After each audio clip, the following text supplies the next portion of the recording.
I've spent hundreds of hours researching absolutely everything we can find about the GTA 6 map of Leonida and its surrounding areas. Everything from what we know about it to what these places are based on and much more. Now I've decided to combine everything into the ultimate location deep dive, and this video is going to cover all of it. We're going to be looking at grass rivers, the surrounding ocean, Mount Calaga, Ambrosia, Port Gelhorn, Vice City itself, and then I'm going to take you beyond what's been confirmed into what Rockstar is likely hiding around the map. If you're new here, welcome. On this channel, we cover all things GTA 6, from location deep dives like this one to Rockstar's patents, news updates, and lots more. If that's your jam, be sure to subscribe. I upload a new video every single week. If you get anything out of this video, please gently poke the like button. I'm Sav. This ain't your average YouTube clickbait.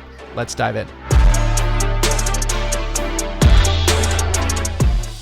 Leonida is going to be a very special place with a lot of diversity in people, places, vehicles, animals, and much more. So we're starting a short series diving deep into the natural world of GTA 6 outside the city limits, using everything we have while adding a little bit of grounded speculation to fill in the gaps. We're starting today with what is probably the most fascinating biome in the entire game, the grass rivers. So Rockstar's own description of this place calls it the untamable jewel of Leonida's crown. Grass Rivers sits south and southwest of Vice City, and it's Rockstar's take on the Florida Everglades, one of the most unique ecosystems on the planet. The real Everglades covers roughly 2 million acres of subtropical wetland in central and south Florida. It was actually the first national park in the US created specifically to protect biodiversity rather than scenery. And the defining feature of it, the thing that gives the Everglades its nickname, the River of Grass, is that it's not really a swamp in the traditional sense. It's an extremely slow-moving sheet of water, barely a few inches deep in places, spreading across a landscape that barely rises above sea level. That's the world Rockstar is building, and from what we've seen, they've nailed it. So back in May of 2025, Rockstar dropped around 70 official screenshots on their website after the delay announcement. And if you know what to look for, there's a ridiculous amount of detail hidden inside those screenshots. So let's walk through the ones that give us the best look at grass rivers. So starting off with one of my favorites. In this screenshot, you have a bit of eco-diversity. We have a couple of gators here in the water of different sizes, indicating variety in species. You also have some herons here standing in the water. And on the other side, you have these two rodent-looking creatures, which are most likely nutria, also known as swamp rats, that can grow up to sizes of 40 inches and even 40 pounds. And in the back there, partially hidden in the sawgrass, you have what looks like two larger mammals of different species. Some kind of deer on the right, and I think maybe a boar on the left. We even have some birds in the sky here. So there's a lot of different animals in this one screenshot, but that isn't even the most interesting bit. Because the focus of this screenshot is actually these two fellas in this pickup truck, which I think is a bravado bison, and they're hauling a trailer full of dead alligators. It's worth mentioning a couple of things that I noticed here. One, the truck has a matte finish camo paint job, which might be a clue as to how deep the customization goes in this game. But it's also interesting that this guy is standing in the truck bed with a rifle. It got me wondering whether this is a one-off situation or are truck beds being utilized more in this game. We did see the guys in the back of the pickup truck in trailer 2 when Jason's driving down the highway, but these guys are clearly being chased by what look like cops. But there is some nuance here.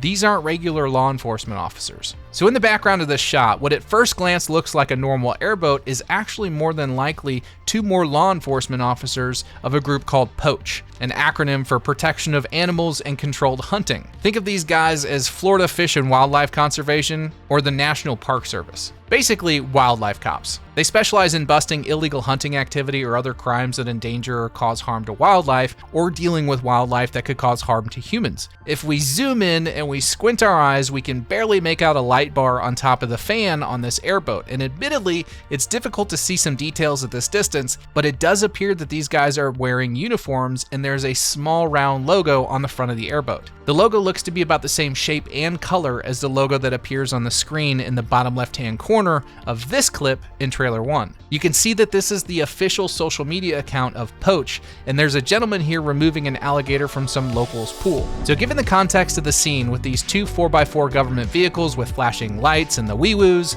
the helicopter with a spotlight and what might be a door gunner, and this airboat in the background, it's safe to say that this is likely POACH catching some poachers, which is actually a real problem in the real Florida Everglades. Every year, hundreds of alligators are killed illegally, but it's not just alligators. U.S. Fish and Wildlife and the FWC have targeted turtle trafficking and freshwater turtle poaching because turtles and eggs can fetch high prices in the pet and meat trade. Miami, funny enough, actually has an underground black market in wild birds with undercover operations seizing hundreds of illegally traded birds in one sting. This is totally the kind of thing that Rockstar could and likely is going to touch on in some way, shape, or form. I mean, they already have a government organization called Poach. What's to say that there won't be missions involving poaching in some way, whether we're doing the poaching ourselves or hunting the poachers? And on a side note, people have been wondering about what we're going to do with hunted game in GTA 6. The point's been made that in Red Dead Redemption 2, the meat was sold or used as means of survival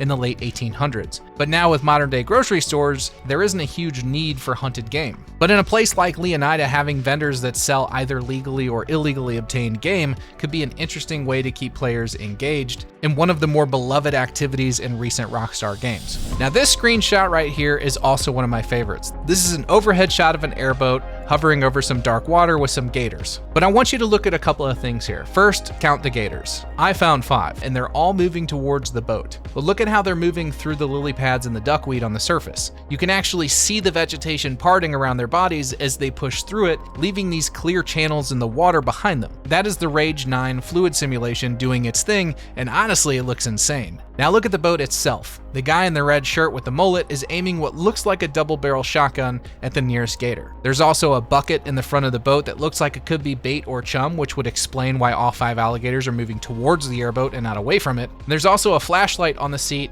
and that's a spotlighting tool, which is something hunters use at night to locate animals. You can shine it along the surface of the Everglades and see the reflection of the green eyes just above the surface. And then the last thing I noticed is that the front deck of this airboat has this worn, partially faded camo paint on it, which has me wondering, are we going to be able to customize these airboats or just boats in general? Which brings us to this shot. We have 3 characters, a dead alligator, and what looks like a dead bobcat at the feet of this woman here. The guy on the right has a super scraggly beard, an arrowhead necklace, muddy shorts, tall mud-caked boots, and what looks like an M14. The woman in the middle is wearing cowboy boots and a bikini top. And then the guy on the left has a mullet and sunglasses, and his foot is propped up on the head of a dead gator with a camo rifle, likely an AR-10, sitting across his lap leaned up against the airboat. Now look at what's stacked up on the right side of the frame. You have 3 black plastic wrapped rectangular packages, which are most likely drugs or money, and sitting on top of them, a small round green tin can.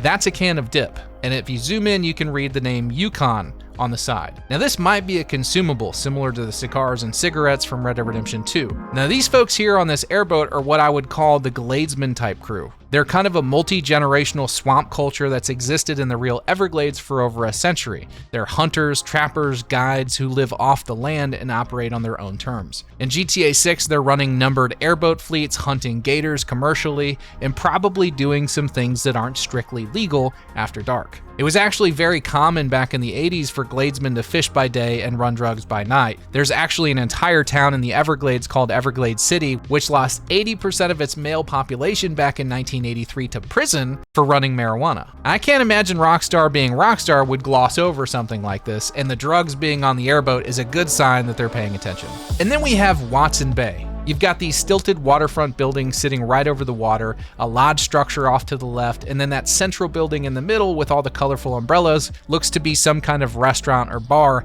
and it's absolutely packed with NPCs. To the right of it, you have a 2-story motel, and way in the background, you can just make out Vice City's skyline. The detail in this shot is a lot to take in. You have the weather-stained pilings, the broken dock posts, seagulls sitting on top of those posts, ducks floating around in the water, bits of debris drifting underneath the buildings, and then there's a center console boat drifting out in the water with 4 people on it, and it looks like 2 of them are fishing. If you zoom in and look up at the balconies and kind of pan around, you can find numerous solo NPCs just kind of leaning up against the railing or sitting in chairs. Now, it's worth mentioning that Watson Bay is actually visually inspired by Cedar Key. It's actually really close to what Cedar Key looks like. It's a real stilted waterfront town on Florida's Gulf Coast, but it's been placed roughly where Everglades City would sit relative to Miami. So let's talk about animals, because Grass Rivers is going to be one of the most diverse wildlife environments that Rockstar has ever built. The real Everglades has over 360 bird species, around 300 different fish species, 50 plus reptiles, and 40 plus mammals. 36 of those species are threatened or endangered. It is a dense, layered, genuinely complex ecosystem, and based on what we know about GTA 6's confirmed animal list and what we've spotted in the footage, Grass Rivers is going to reflect that. You're looking at alligators as the headline animal, of course, but the real Everglades has over 200,000 of them, along with crocodiles in the brackish water near the coast, snakes, frogs, turtles, iguanas, and then for mammals, you have deer, boars, raccoons, foxes, small rodents, panthers, or cougars, and bobcats. We've already seen a dead bobcat in the crew screenshot. Birds are going to be everywhere. Herons, egrets, spoonbills, wood storks, ducks, gulls, pelicans, and at the coastal river mouths where the fresh water meets the ocean,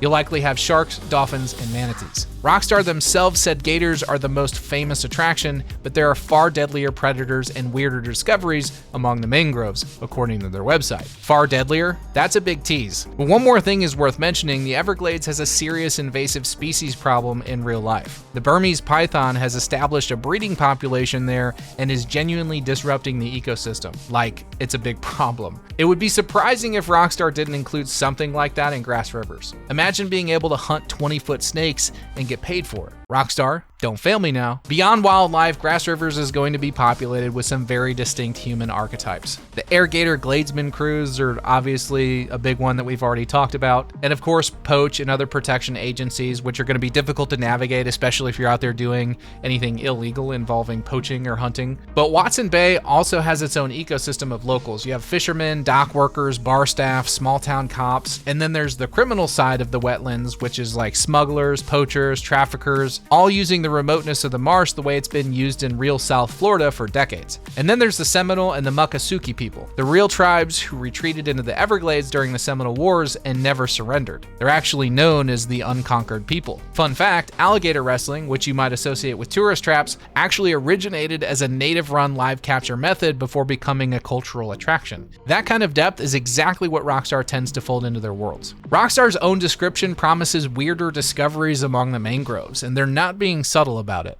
The real Everglades has a rich tradition of urban legends and genuine criminal mystery. It's been a dumping ground for bodies tied to Miami's drug wars for years. There's also stories of abandoned drug planes rusting in the remote marsh, and some of those are real. Flight 401, for example, was a commercial plane that crashed in the Everglades in 1972, and it generated ghost stories that spread for years. And then there's the skunk ape, the Everglades' own version of Bigfoot, with actual roadside souvenir stands and research centers built around reported sightings.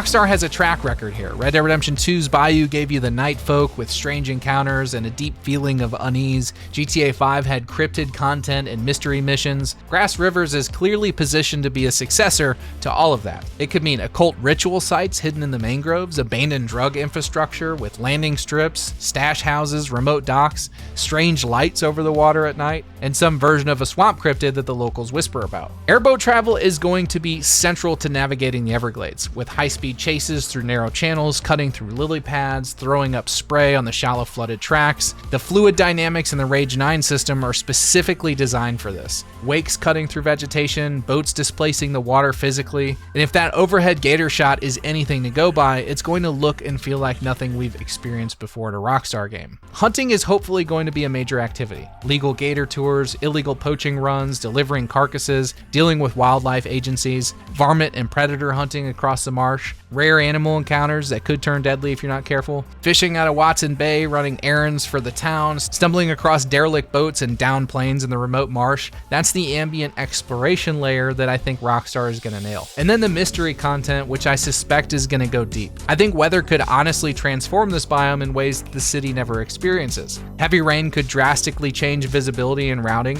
Maybe a full storm event in the Grass Rivers could cause massive flooding to access routes, disturbing the wildlife and temporarily reshaping reshaping the landscape. Maybe that's a pipe dream. Either way, Grass Rivers is more than just a swamp on the edge of Vice City. It's Rockstar's most ambitious ecosystem since Red Dead Redemption 2's Bayou, and based on the tech behind it, it's likely to surpass that entirely. The diversity of wildlife, the layered human cultures, the criminal history baked into the DNA of these real places it's based on, and the mysteries they've already told us are waiting in the mangroves. This is a biome that's going to reward exploration in a way that GTA has never quite managed before.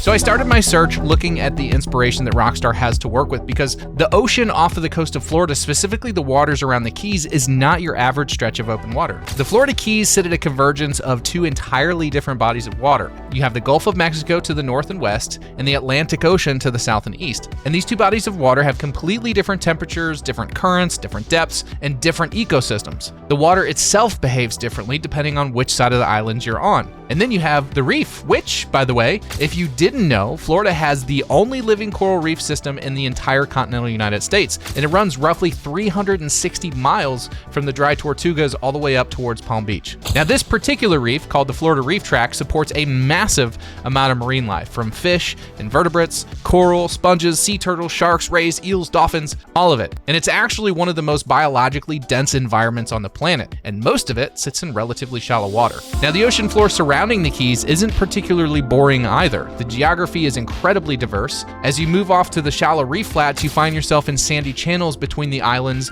on the western side. But if you head east, the bottom drops away rather sharply into the Florida Straits with depths of over 6,000 feet just a few miles offshore. And sitting right at that edge is the Gulf Stream, which is one of the most powerful ocean currents on Earth, pushing warm blue water up from the Caribbean. Now, that current is exactly why the Keys have the ecosystem that they do. So if Rockstar applies this underwater topography to the oceans of GTA 6, it sets up each one of those areas as its own unique ecosystem. And scattered across the entirety of the Keys are centuries worth of shipwrecks. The islands here have been a navigational hazard since the first Europeans tried sailing through it. This place has been destroying ships for nearly 500 years. As a matter of fact, the NOAA, or the National Oceanic and Atmospheric Association, keeps track of what they call Shipwreck Trail in the Florida Keys National Marine Sanctuary. And there are hundreds of shipwrecks here, from the early 1600s exploratory expeditions to the more modern examples of downed drug planes. Now, the waters around the Florida Keys are home to somewhere in the range of about 6,000 different species of marine life. Now, obviously, Rockstar is not creating a nature documentary here, so I certainly wouldn't expect 1/10 of these being represented in GTA 6, but it is worth mentioning just how diverse the ecosystem really is. And for context, the entire Amazon rainforest has around 3,000 species of freshwater fish. The reef system running alongside the Keys has double that in total marine species across every category. And Rockstar has already shown us some of this. The official underwater screenshot shows a sea turtle, eel, and a school of reef fish alongside the divers on this coral patch. But that isn't all. Between all the screenshots and trailer footage that we have, we can find at least 28 different appearances of either sharks, dolphins, manatees, or sea turtles, and the ocean in GTA 6 seems to be teeming with life. Now, some of you may know that I have both a serious appreciation for sharks, accompanied with a deep and irrational fear of being eaten by one, thanks to movies like Jaws and Deep Blue Sea. It's so bad, actually, that the fear follows me to video game. The idea that sharks are more plentiful in GTA 6 and GTA 5 has me both excited for the diversity, but also a little worried about how embarrassing my reaction to seeing one is going to be on my first live stream. Just do it, just do it, just do it, just do it. Get on the boat! Get on the boat! You're not gonna wanna miss that, I promise. But in the screenshots and the trailers, we can see them lurking in the blue just beneath the surface in screenshots like this one, or drifting just off the beach waiting for someone to wander a bit too far from shore in the trailer footage. Florida has more shark species in its waters than almost anywhere in the world. We're talking bull sharks, nurse sharks, hammerheads, blacktips, lemon sharks, baby sharks, tiger sharks. Of the bunch, the two more dangerous species and more prone to shark attacks would be the tiger shark and the bull shark. Now, tiger sharks are known for their aggressive nature and willingness to eat just about anything. I know this because I watch Jaws and I'm not an uncultured swine. A what?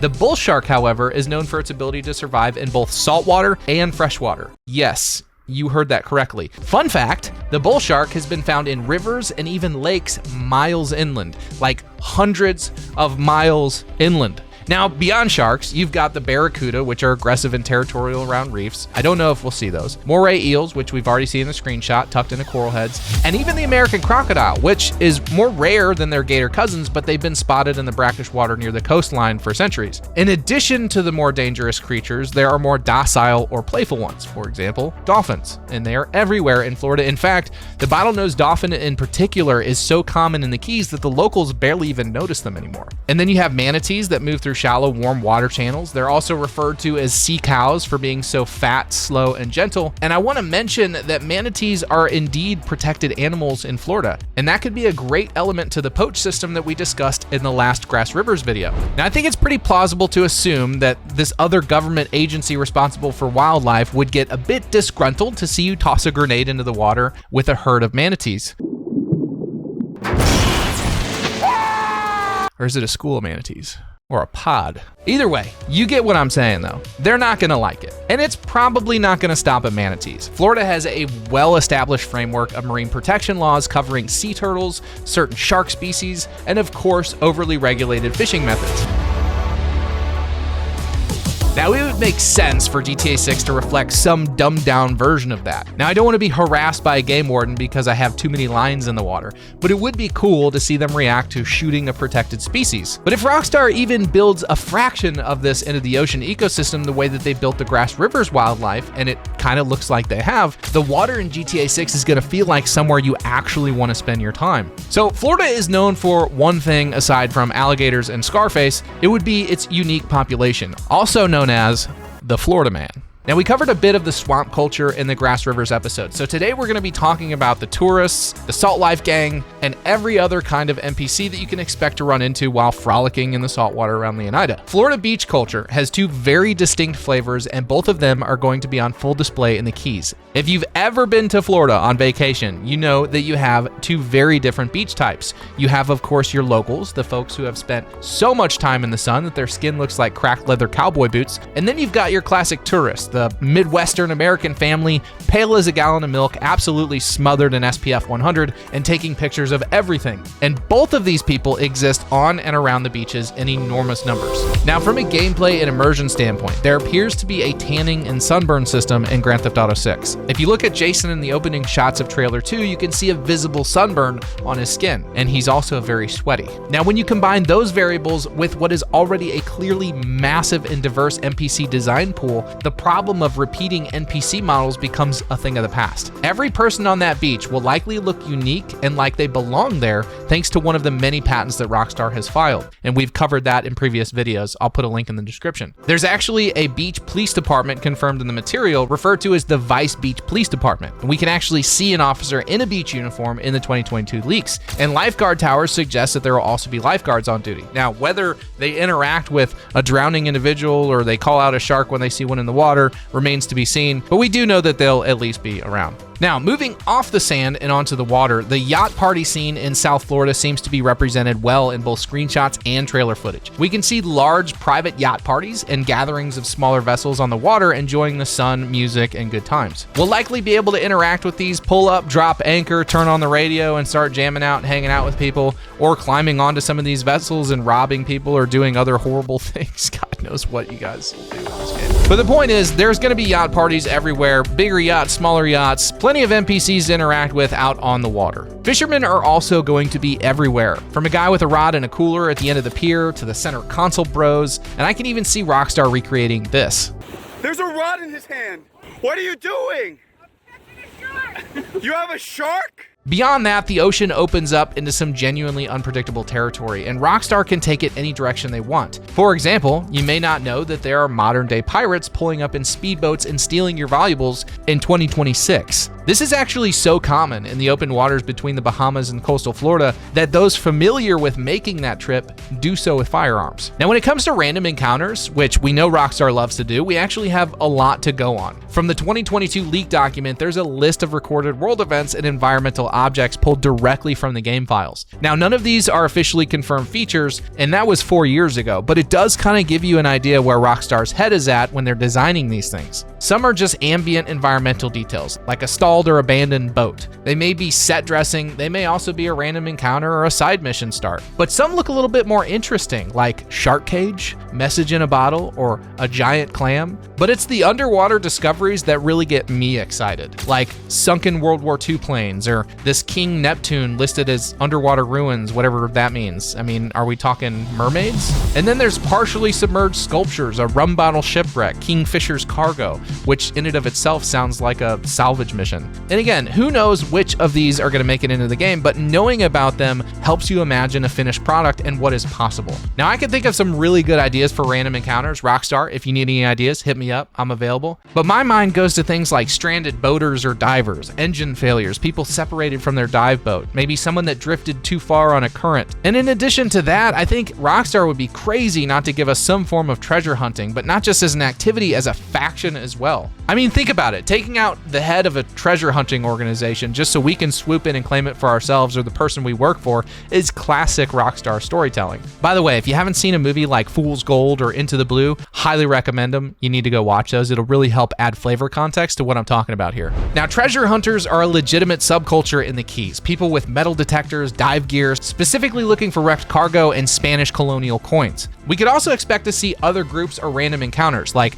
research vessels or marine biology expeditions, cruise ships moving through shipping lanes, and then there's the criminal element. For example, the smugglers running product through the Gulf on cigarette boats, or the Brian Heater-like characters running the operations. And we've already discussed poach ad nauseum at this point, but it wouldn't surprise me to see other agencies out on the water like maybe the Coast Guard or even the Navy. But for any of this to actually feel real, like moment to moment, the ocean needs a living traffic system, like civilian boats moving between islands, harbor ferries, commercial barges, charter vessels heading out at dawn. Not just a few props bobbing in the distance, but actual density that makes the water feel used and lived on, like Florida culture. Now, I think some of the most exciting things about the water in GTA 6 is the potential for some really interesting and dynamic activities that we've never experienced before in a Rockstar game. Things that would be really easy for Rockstar to expand on from previous games or introduce for the first time with this one. But let's start with boats, because the watercraft situation in GTA 6 is already looking like nothing the series has ever done before. From what we can piece together across trailers, screenshots, and official material,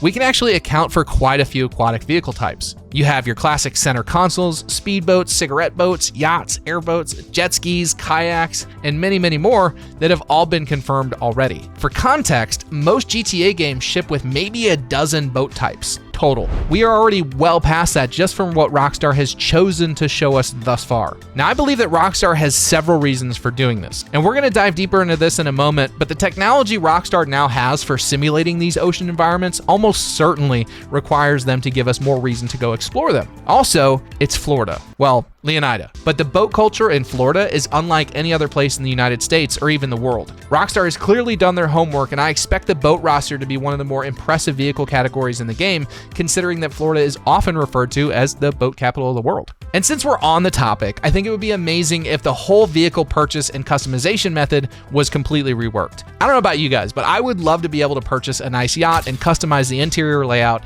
and the features, and then go pick it up from some fancy marina somewhere in the Keys. Same goes for cars, but that's a whole nother conversation for another day. South Florida also has one of the most legitimate offshore racing traditions in the world. So seeing big race events and participating in them could be really fun. And it's pretty obvious at this point that fishing is going to be a major activity, and honestly, it needs to be. I mean, you can't set a game in South Florida and give us like half-baked fishing mechanics. That would be a genuine disservice to the setting and the player base, and I would lose my mind if I boot up the game and it's basically Red Dead Redemption 2 style fishing mechanics with no major overhauls. This is Florida. Okay, you can't whiff on this. We know that you can fish with a rod and reel. We have a screenshot of Jason literally doing that. But you've got your casual dock fishing, your inshore reef fishing, crabbing, spear fishing, and then your offshore blue water fishing, chasing marlin, sailfish, and mahi out along the Gulf Stream. Each one of these styles includes a different species, a different gear setup, a different location, and a different approach. And while I can't say with any certainty that every major fishing activity will be represented in GTA 6, it absolutely needs to be more significant and developed than Red Dead Redemption 2,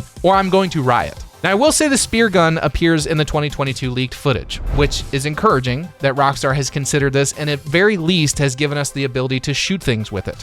Now, whether that is below the surface of the waves or at a red light, that will likely be your choice. What I'm personally hoping for, and I will be devastated if it's not in the game, is a proper marina economy. For example, pull up to the dock, offload your catch, sell it, buy new rods, reels, bait, tackle, maybe charter a fishing trip with a boat captain or become the captain yourself and charter your own trips. But on the property side of things, marinas feel like an obvious candidate for ownable assets. For example, a slip gives you boat storage and a safe house on the water. A full marina could offer multiple slips, function as a smuggling front, a mission launch point, or just a legitimate business that generates passive income when it comes to online and owning those companies. The groundwork for that kind of property system already exists in GTA Online, so scaling it to include waterfront real estate in a game this focused on the ocean would kind of be a natural step forward, at least where I'm concerned. Rockstar, please let me become Brian Heater in Online. Now, there is a mention in the leaks of a bait and tackle shop, and I will say it's being associated with a gang or criminal activity. I'm not sure what that means, but I'm not sure if that's just a one-off or if we're going to actually have proper bait shops. But just as a business opportunity, I feel like that would be a whiff on Rockstar's part if it isn't more fleshed out and interactable. And I can say for certain that when RP drops, I will absolutely be opening my own fishing charter called Sav's Ultimate Banana Hammock Fishing Experience. It's going to be glorious. And speaking of roleplay, the Ocean Sandbox in GTA 6 has more long-term role potential than any water system Rockstar has ever built. I mean, persistent player-owned marinas, boat slips, maybe even houseboats as a property type, dedicated roles like charter captain, salvage diver, or Coast Guard-style patrol crew, a poach warden who actually patrols protected zones and responds to violations. All of this will happen one way or another. I just hope that Rockstar bakes in the tools to help us do it. So beyond fishing, you have your obvious water activities like jet skiing, kayaking, and diving, and we can see most of that in the official material we have so far.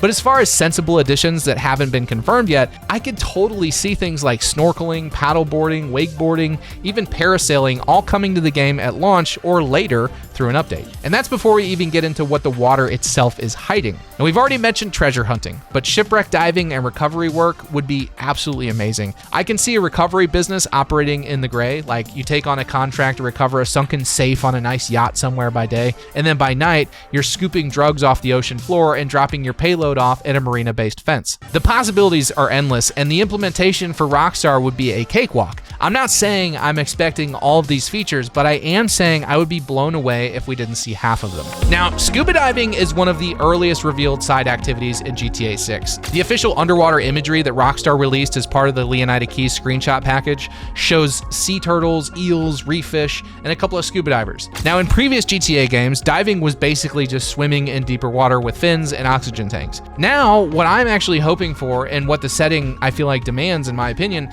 is something with an actual mechanical depth. So we're talking like oxygen tank management, depth limits without a vessel, visibility that changes the further down you go, basically making it less of a gimmick and more of an experience with real stakes and gameplay mechanics. The difference between snorkeling on a shallow reef and doing a proper deep dive on a wreck 60 feet down should feel different, in my opinion. Ambience is everything, and if every underwater experience starts feeling too similar, Rockstar runs the risk of repeating the GTA 5 ocean problem, boring and lifeless. And there are plenty of opportunities for Rockstar to give us reasons to explore the open water. I mean, Norman's Cay in the Bahamas, which was essentially a private island owned by the Medellin cartel in the early 1980s, has a drug smuggler's plane literally sitting in shallow water right offshore that you can dive on today. I mean, there are crashed planes everywhere off the Florida Keys specifically tied to smuggling corridors. A downed drug plane with contraband still in the hold, a skeleton in the cockpit, a mission chain that starts when you find it.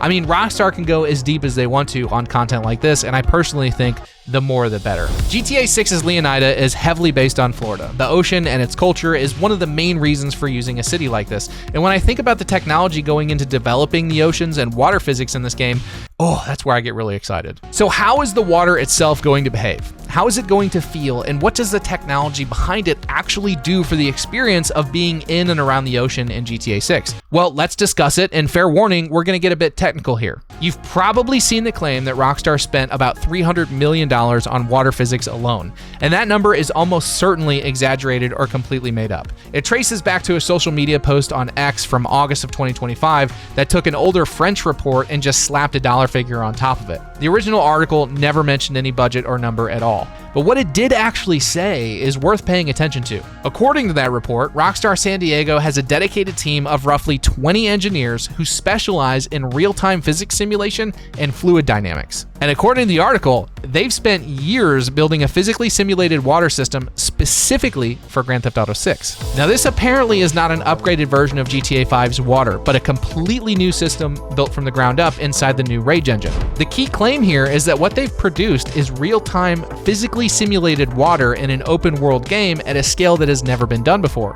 For context, the article compares it directly to NVIDIA's WaveWorks 2.0 and suggests that Rockstar's system could even surpass it. Now, if this is true, and I want it to be with every fiber of my being, but I do have my doubts, then you're not prepared for the next generation of fluid physics in a GTA game. It will blow your mind. Now, in addition to that report, Take-Two also holds several patents that line up almost perfectly with what we're seeing. One is a sparse fluid patent that deals with the tiny amounts of liquid on characters or bottles like sweat or rain streaks, and it simulates how they actually flow over skin and glass and clothing instead of just slapping on a shiny texture. Another patent covers how flowing fluids are actually visualized when they hit an object, rendering a fluid mesh in 2D and then mapping it back to 3D so that water can wrap around rocks, dock pilings, and boat holes correctly. And on top of that, there are rendering patents for shadows, ambient occlusion, and the level of detail that help large surfaces like the open ocean look stable and believable even when you're seeing miles of water at once. Now, I want to be really clear about this. The important thing to remember and understand about patents is that just because the system was patented 15 or 20 years ago doesn't mean it's shipped in a game. Take-Two has tech on paper that predates Grand Theft Auto 5 and still hasn't surfaced publicly. As in, you haven't seen what they can do going back 20 years. But when you look at the more recent patent renewals and the way that they line up with what's visible in the trailers, the odds are pretty good, at least, that some of this fluid tech is finally being used at full strength in GTA 6. Which brings us to why lighting is the other half of this equation, because water itself is basically transparent. What you're really seeing when you look at the ocean is light doing a bunch of different things at once. Reflection of the surface, refraction as light bends going through the water, absorption as deeper water eats more light, and now caustics, which are those rippling patterns of refracted light that you see on the ocean floor. Now, in previous GTA games, water looked decent at a glance because the reflections were faked pretty well, but the illusion fell apart the second that you looked closely or went underwater. What modern ray-traced lighting lets Rockstar do is simulate all of those behaviors together in real time. So you have reflections, refractions, shadows, and caustics all feeding into the same physical lighting model instead of being separate tricks layered on top. Look at the official Leonida Keys aerial screenshot. You can very clearly see caustic light patterns rippling on the sandy bottom through the shallow turquoise water. You can see boats casting actual shadows down through the water column onto the seafloor beneath them, and that is light being blocked by the boat passing through moving water surface, getting refracted and landing on the bottom in the right place. And then you got the color shift from bright turquoise water over sand to the deep blue as the bottom slowly drops away. That's exactly what happens in real water as it absorbs more light with depth. It doesn't look like these effects are being packed in one by one. You can absolutely fake each one of them individually, but at a certain point, that's almost more work for Rockstar, which means more code, which means more bugs. With this particular case, it's probably easier just to simulate the environment properly and let the visuals work themselves out. Because when you get the physics right and you get the lighting right, water basically renders itself. And from what I can see so far, I think that's what they're doing. I think they're genuinely simulating the ocean. Now, another point worth making is that Florida leads the United States in hurricane landfalls, and Rockstar clearly knows this. In the official screenshots and the trailer footage, you can spot references to Hurricane Roxy. Now, from a technology point of view, the pieces are now in place for a full hurricane-style event if Rockstar decides to do it.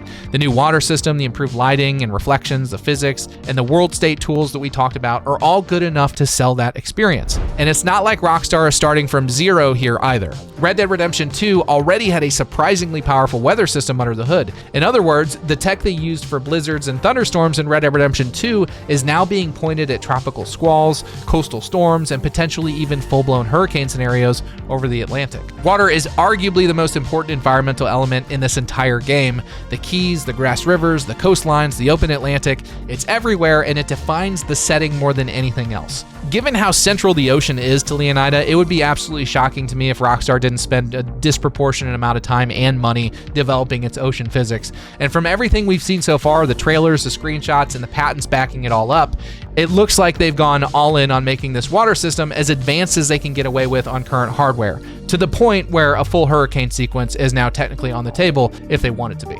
Now, it wouldn't be a Rockstar game if we didn't mention the weird and interesting side content that will inevitably be available in GTA 6. For example, the Bermuda Triangle.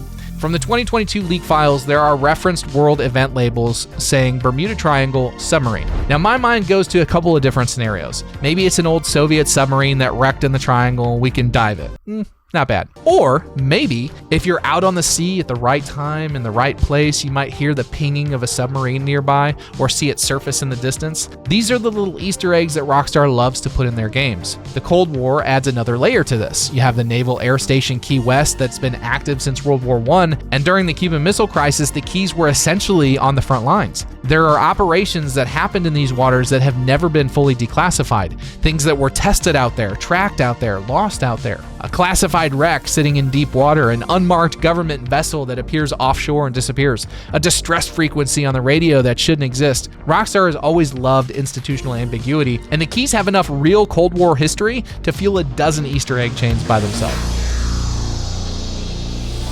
So as usual, let's start with the real-world inspiration for Mount Calaga.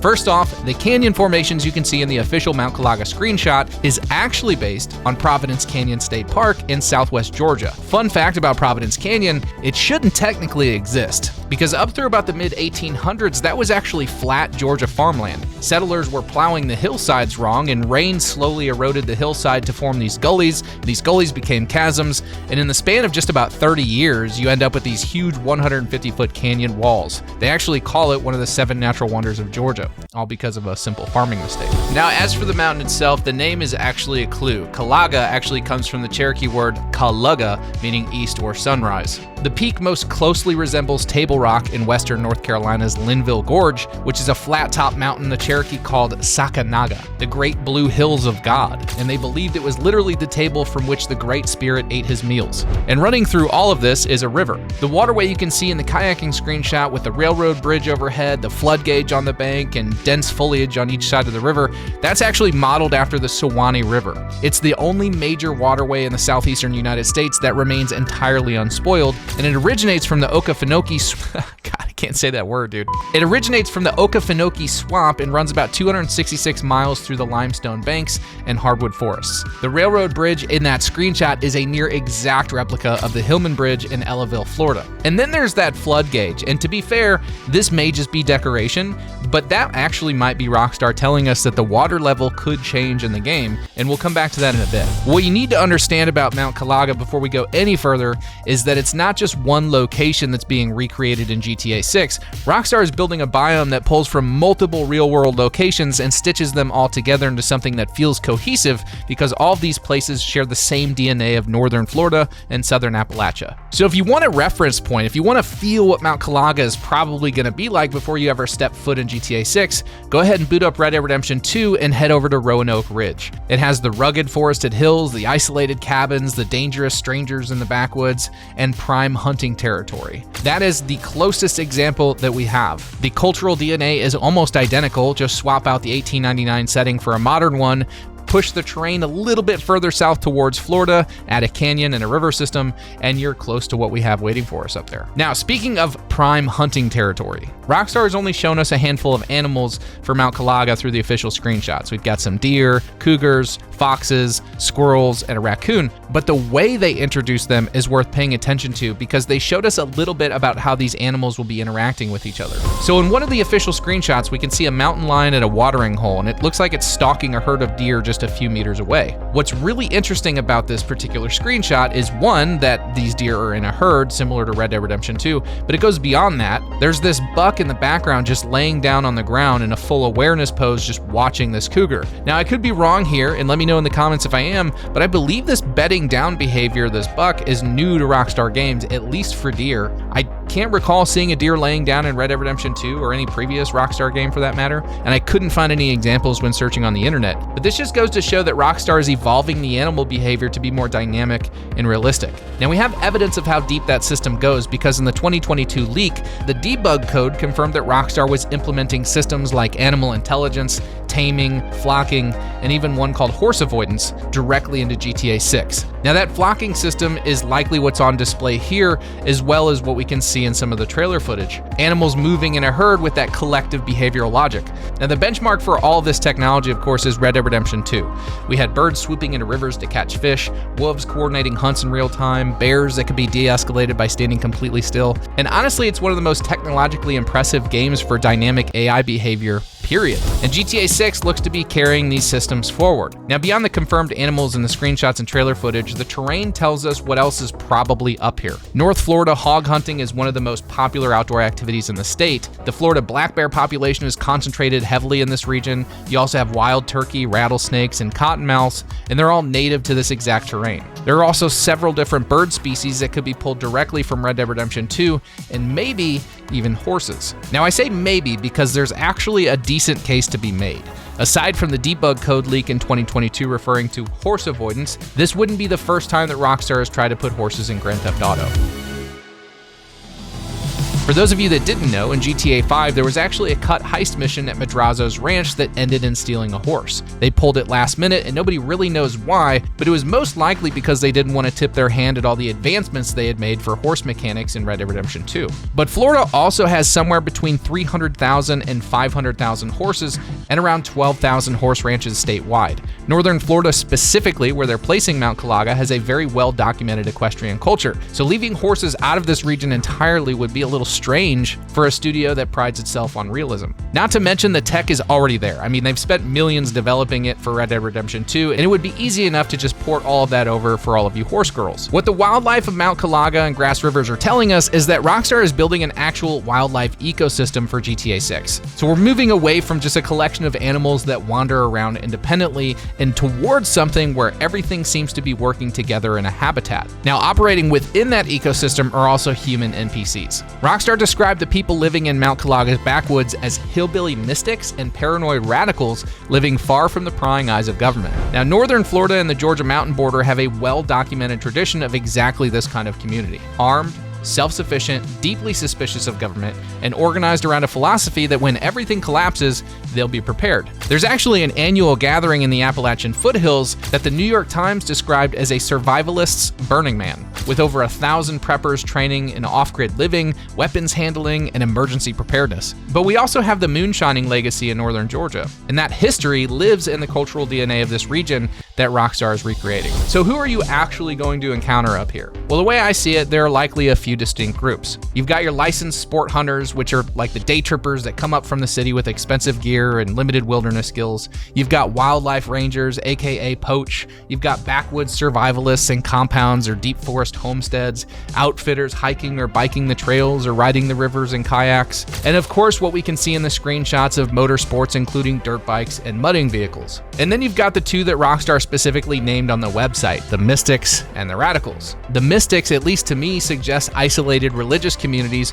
or maybe even occult encounters deep in the forest. We had stuff like this in Red Dead Redemption 2 and GTA 5. The radicals would fit the bill for the debug code labeled far-right militia encounter that was listed in the leaked world events, and the Moonshiners are probably out here too with hidden stills or grow farms tucked deep back into the woods. So between all the screenshots, the leaks, trailers, and Rockstar's previous entries in the series, we have a decent idea of what we can expect in the way of activities in these secluded locations. Now in the kayaking screenshot, front and center, you have this bright orange kayak with a guy on top of it. Now it's hard to say if this is something that we'll actually be able to participate in or if it's just ambient NPC activity. Either way, it's nice to see stuff like this in the world of Grand Theft Auto, but that flood gauge is usually the thing that grabs everyone's attention in this particular screenshot. Now, I just did a video about the water physics of GTA 6, and after this one, you can go watch that one if you haven't seen it. But it could mean that the water system is dynamic enough that the levels can actually change during storms or other events like flooding. Or, like I said, it could just be nothing, and it's just there to make the scene look more realistic. It also looks like this is a shallow part of the river anyway where vehicles can cross from one side side to the other, so something like a flood gauge here makes perfect sense aesthetically without reading too much into it. The hunting screenshot shows 2 NPCs wearing camo, carrying bolt-action rifles, and walking up onto a freshly killed deer in a pine forest. Now, one of them is wearing an orange vest branded White Wolf, and the other one is wearing lore-accurate camo overalls. I say lore-accurate because I myself am a hunter and I live in the southeastern US, and I have encountered these people in the wild. The American flag hat is a nice touch, but if one of them was smoking a cigarette while tracking their kill, I would give Rockstar a perfect 10 out of 10 for the realism on this one. It's also worth mentioning that while we're looking at this screenshot, that we can actually see a gray squirrel clinging to this tree here on the right side of your screen, and what might be a woodpecker of some sort. It's kind of tucked back, hidden above this pine tree. Off-roading is also confirmed, and Rockstar has actually already shown us 2 distinct versions of this. The first is the dirt bike and ATV racing screenshot. You can actually see riders tearing through what looks like an abandoned industrial site with concrete silos covered in graffiti, mud flying everywhere, an ATV catching air off some kind of ramp or hill in the background. And those silos are actually interesting because northern Georgia and the Appalachian foothills sit on massive limestone deposits, which is the primary raw material for cement production. There's actually a town in Georgia literally called Cement, named after the plant that operated there. So multiple cylindrical silos grouped together like this is exactly what bulk cement storage looks like before packaging and shipping. So what we're probably looking at here is an abandoned cement manufacturing plant, which in the context of Mount Calaga's Georgia-inspired terrain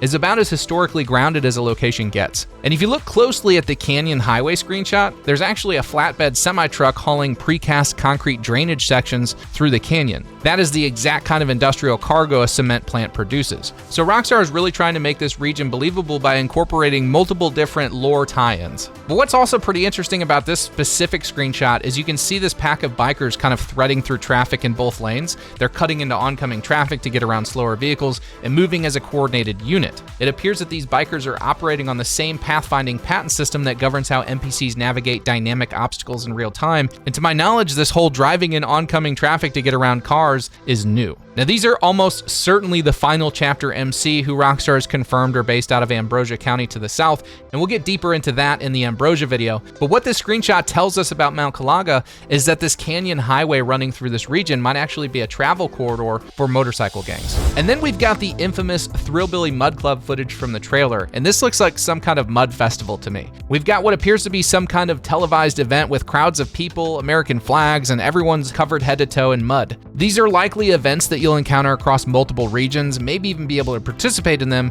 but what stands out across all of it is Rockstar's commitment to the mud physics that they introduced in Red Dead Redemption 2. These mud physics will be interesting to see how vehicles interact with them and how far Rockstar is willing to go on the immersion aspects of simulated driving. Now, beyond what's confirmed, the terrain is practically a checklist of probable activities. The only limiting factors will be what the players can do versus the ambient activities that we can watch NPCs perform. For example, Table Rock Park in the real world has a national reputation as some of the best rock climbing locations in the southeastern US. Now, traditionally, we haven't had climbing mechanics in Grand Theft Auto or Red Dead Redemption games that would suit something like rock climbing as an activity, but Rockstar could very well have some guy hanging off the side of a cliff that you could interact with from afar, if you're picking up what I'm putting down. Either way, I can't see a world in which Rockstar leaves out things like base jumping or wingsuiting off of a canyon cliff or elevated terrain. And by the way, the wingsuit is specifically mentioned in the leaked world events list from 2022, so there's that.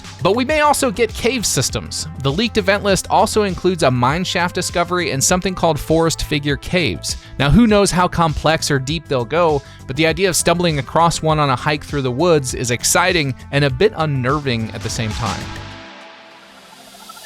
Now, before we get into the biggest mystery surrounding Mount Calaga, I want to mention a few things that we found in the leaks from 2022. Now, these don't necessarily have to be in the Mount Calaga region, but based on some of the context clues, we can make some educated guesses. For example, we can see events like canyon etchings, a mummified old lady in an isolated cabin, fairyland forest, a farm monster man, Bigfoot sightings, something called UFO Animal House, and of course the skunk ape, which we've already covered in the Grass Rivers video. All that is very interesting, but what's more interesting is the mystery around the northern edge of the map. And this is something that is being hotly debated in the community, with people planting their flag firmly in one camp or the other. So let's talk about the northern border. And look, I'm gonna be upfront with you. Some of what I'm about to say may be wishful thinking, but hear me out, because I think the evidence is actually stronger than some people are giving it credit for. So first, let's establish what we're actually talking about. Because when people hear the term map expansion, they tend to picture something like additional islands just plopped in the ocean around Leonida that you can travel to and explore. But personally, I don't love that theory. You see, Florida shares a land border with Georgia to the north. There is no ocean between them. You drive north out of Florida and you're in Georgia, and that's it. So what we're talking about is not a new island bolted onto the existing map. We're actually talking about a map continuing north the way that the real state does. Now, I know what you're thinking. I can already see the comments. Some of you are probably mashing away on your phones as I speak with a zinger like, GTA 5 was an island, you idiot.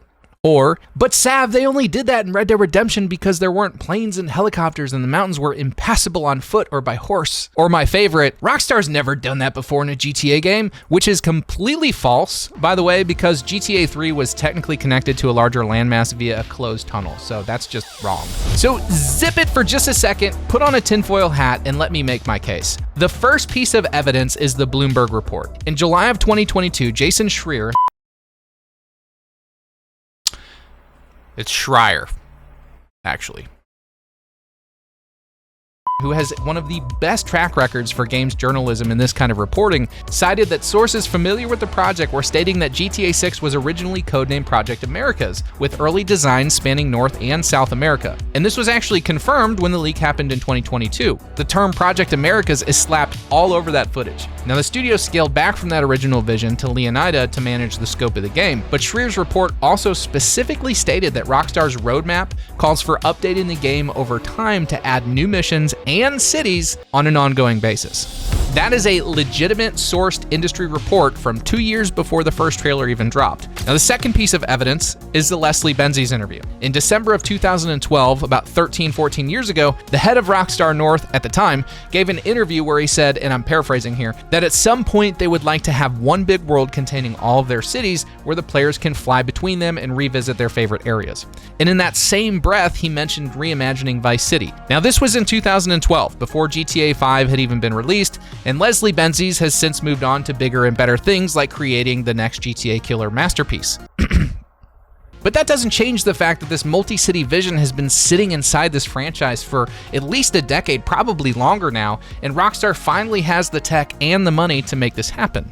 And that vision makes a lot more sense when you consider the current gaming landscape and climate. I mean, live service titles like Fortnite, Destiny, and even GTA Online have proven that a game with ongoing content drops can generate revenue for a decade or longer. Rockstar knows this better than anyone with GTA Online. It's been printing money since 2013. But GTA 5's story mode was a one and done. You finished it and that was it. There were no new expansions or cities. Now, call me an optimist, but I just don't see Rockstar adding huge new areas to the map for GTA Online and not porting all of that over to single player after how dirty they did single player in GTA 5. But maybe that's just wishful thinking. Either way, GTA 6 is built from the ground up to be a platform, something that grows over time, and what better way to deliver on that promise than an evolving map with new cities, new territories, a living, expanding world that keeps players coming back for years. The one big connected GTA universe that Benzies was already dreaming about in 2012, built out piece by piece over the lifespan of a single game. Now, the third piece of evidence is the license plates. Trailer 2 and the screenshots that came with it confirmed that there were plates from at least 2 additional states, Liberty State and Gloriana, which, as we already mentioned, is Rockstar's fictional stand-in for Georgia. Now, some are saying it's just world building and lore, which is a fair point, and that could totally be all it is. But in the context of what we're talking about here, it could also be evidence of something more. The fourth piece of evidence connects directly back to Mount Calaga. Rockstar placed their mountain park at the northern edge of the map. Those are their words, not mine. On the website, it says, up against the state's northern border. Why not say northern shore? And I wasn't the first one to point this out. Actually, if you go back to the very first roundtable we did with TGG, he actually mentioned something similar. But if it is landlocked, what's stopping them from expanding anyway? If it's an island, in comparison to if it's landlocked, they can still do whatever, can't they? Oh, yeah. I just think that we have to go back to what Rockstar said in terms of they don't mix up their words. When Rockstar said something, they mean it. They said Mount Calaga is up against the state's northern border. The border is a landlocked. Mm-hmm. So either it will be landlocked, or we will have at least 2 states in the map. Now, before you tear this theory to pieces, understand that I'm not saying that this is the case. I am merely explaining what could happen if they wanted to do it. The precedent for blocking off parts of the map is already a well-established theme with past Rockstar games. Grand Theft Auto 3, Vice City, San Andreas, Liberty City Stories, Vice City Stories, Grand Theft Auto 4, Red Dead Redemption 1 and 2. So you can't tell me they won't do it. Now, how they do it or how far they take it is a completely different conversation. Now, obviously, at launch, that border would have to be sealed off somehow. And admittedly, this is where my theory gets a little tricky. In the original Vice City, they used Hurricane Hermione to keep you on the very first island. And maybe when we start the game in the Keys, they use something similar to keep us there, like another hurricane or Lucia's ankle monitor. But if my theory is correct and we do get a significant expansion like this north of Mount Calaga, they need something in place to keep us from going up there. And we already have official artwork from Mount Calaga showing a fire danger sign. This is the main image that Rockstar wanted to use for the region on the official website. Now, maybe it's just a coincidence, but maybe it's not. We also have a screenshot from Ambrosia showing burning fields, and then there's this news helicopter screenshot taken over Mount Calaga, and there's this orange glow visible that, in fairness, could absolutely just be the sunset, but it could just as easily be coming from an active wildfire at the border of the map, and this news chopper might be actively filming it for the news. So where am I going with this? My imagination takes me to a scenario where the northern border is sealed at launch by an active wildfire event. A massive burn pushing down from the Gloriana side with roads closed by emergency services and burning forests. Fire is an obvious impassable hazard and would completely seal off whatever area they wanted. And when the expansion drops, there could be some in-game news event or lore that explains how authorities have contained or put out the fire. And besides some temporary burn damage to the environment, they could reopen the roads and you could be free to head up north and explore the new region. My good friend Bav hates this idea. And to his credit, his perspective is that if there's land somewhere, he's going to want to explore it and not feel restricted. And he doesn't like the idea of looking at smoke or black haze or fire in the distance. And to that I say fair enough. But let's look at the news, shall we? As we speak in May of 2026, there are over 50,000 acres of burning forests along the Georgia-Florida border. Northern Florida is experiencing one of the worst fire seasons in decades. Georgia has actually declared a state of emergency covering over half its counties and issued the first comprehensive burn ban in the history of the Georgia Forestry Commission. Smoke plumes are covering nearly 700,000 square miles across 10 states, and that is happening right now in the exact geographic region where Rockstar placed Mount Calaga. So when Bav says a wall of smoke to the north feels unrealistic, I'd say checkmate, bitch. Now, I still haven't figured out how to solve the just go around it on the water problem yet, but we're getting there. So before we get into what Ambrosia actually is in GTA 6, it's worth understanding what it's based on, because the real story is already kind of wild. So much so that Rockstar barely has to invent anything. They just need to tell the story of this area. So Ambrosia is modeled on the Everglades and Clewiston corridor in central Florida. It's a stretch of agricultural flatland built around the southwestern edge of Lake Okeechobee. And Lake Okeechobee, by the way, is actually the second largest freshwater lake in the entire United States. Now, Ambrosia looks nothing like the Florida that most people picture. There's no sandy beaches, no palm-lined highways, no Art Deco hotels. What you get instead is this flat, open land in every direction, broken up by sugarcane fields that stretch further than you can see, drainage canals running alongside every road, and just open skies. It's agricultural Florida, and it has a completely different character from the coastline. Lake Okeechobee sits at the geographic center of the state. It covers about 730 square miles with an average depth of only 9 feet, meaning it's enormous, but it's shallow. It's more like a flooded plain than what most people think of when they picture a lake. Now, the entire thing is actually surrounded by the Herbert Hoover Dike, which is a massive levee system built after the infamous 1928 Okeechobee hurricane that killed thousands of people when the original dike failed, and the lake essentially swallowed the surrounding towns. In the official Ambrosia screenshots, you can actually make out floodgate structures along the lake's edge, and that's a direct recreation of the real dike and lock system in real life. The water level in that lake is actively managed, and the infrastructure that manage it is visible in the game. Now, the towns that exist around that lake, like Everglades, Clewiston, and South Bay, were all built by the sugar industry and exist purely to serve it. The refinery is actually the largest employer and central linchpin of the entire economy. Everything else just orbits around it. The dominant player in real life is the U.S. Sugar Corporation out of Clewiston and the Fanjul family's Florida Crystals empire. which is worth around $4 billion and controls roughly 16% of all raw sugar production in the United States. Between 1994 and 2016, the Florida sugar industry donated nearly $58 million to state and local political campaigns. They donated to both Hillary Clinton and Donald Trump in the same election cycle, an obvious nonpartisan move to get friendly with whoever took the Oval Office. Now, this town and the people that run it are inherently political, and doing so ensures their survival against the wishes of a large percentage of the local population and the views on sugar as a whole.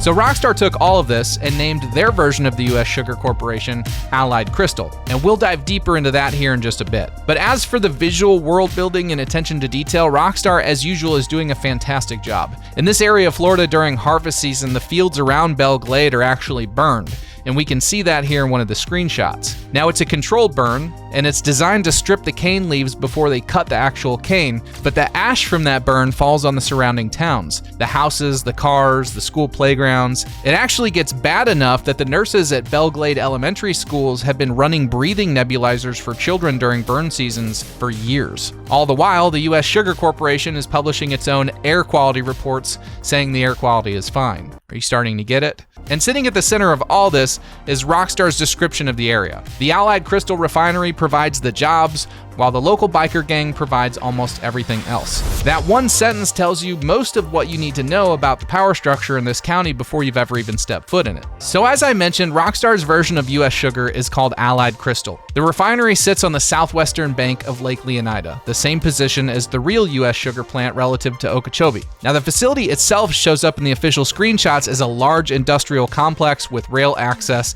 and bulk storage. Sugar moves by rail in real life, and the infrastructure in the screenshots reflect that. Red Bull's official GTA 6 coverage specifically named the Allied Crystal Refinery as a confirmed mission location, which, given the scale of the building and its position on the lake, opens up some really interesting possibilities. But the detail that stands out the most isn't the building, it's the campaign signs, because in the official Ambrosia screenshots, they're yard signs for mayoral candidate named Erin Henshaw, and on those signs, right next to her name, is the Allied Crystal logo. The real Florida sugar industry has funded both sides of elections for decades, so it doesn't matter who won. Allied Crystal apparently decided that level of discretion was unnecessary, or there's some real potential here to insert a strong opposition candidate that is looking to stand up to Big Sugar. So Rockstar isn't just giving us Allied Crystal as the villain, they're giving us a full political ecosystem. On one side, you have Erin Henshaw running on the slogan, "Finally a politician with balls," with Allied Crystal's name in the sign, clearly a play on the right side of the political aisle.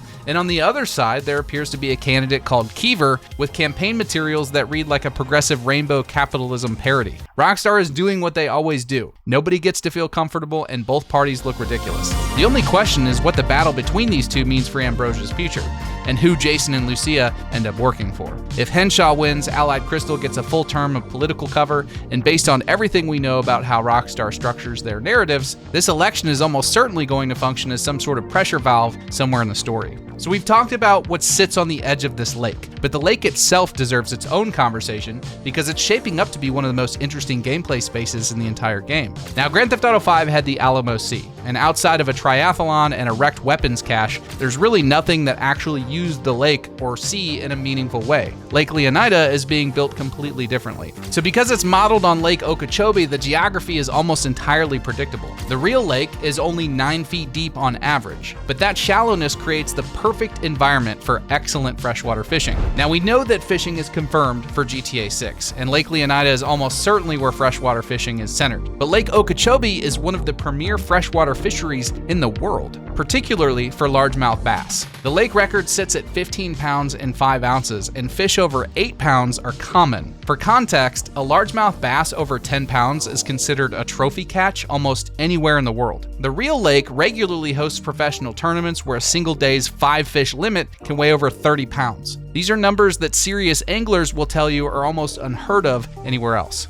Beyond bass, you're looking at black crappie, bluegill, channel catfish, flathead catfish, freshwater drum, and striped bass, with some hybrids the locals called palmetto bass. If Rockstar builds anything close to Red Dead Redemption 2's fishing system, with species-specific bait, time of day modifiers, weather affecting catch rates, then Lake Leonida has an ecosystem to support all of it. It would also be surprising if Rockstar didn't include some version of a fishing tournament, and everything we've seen suggests that Grand Theft Auto 6 is leaning heavily into those side activities. Scuba diving is also confirmed in Trailer 2 screenshots, and we covered this and much more in the oceans video I did recently. If you'd like to check that out, the link is down below in the description. But the lake floor is where things get interesting, because during a severe drought in the early 2000s, the water level dropped enough to actually expose hand-carved Native American canoes, pottery, and even human remains from the Calusa settlements predating European settlers. Archaeologists actually rushed to document 21 separate archaeological sites before the water levels came back up. And there's also stories of a 19th century military craft and wreck debris on the lake floor from the Seminole Wars era. And then you have the floodgate infrastructure. Now, Rockstar has reportedly invested heavily in fully dynamic water systems,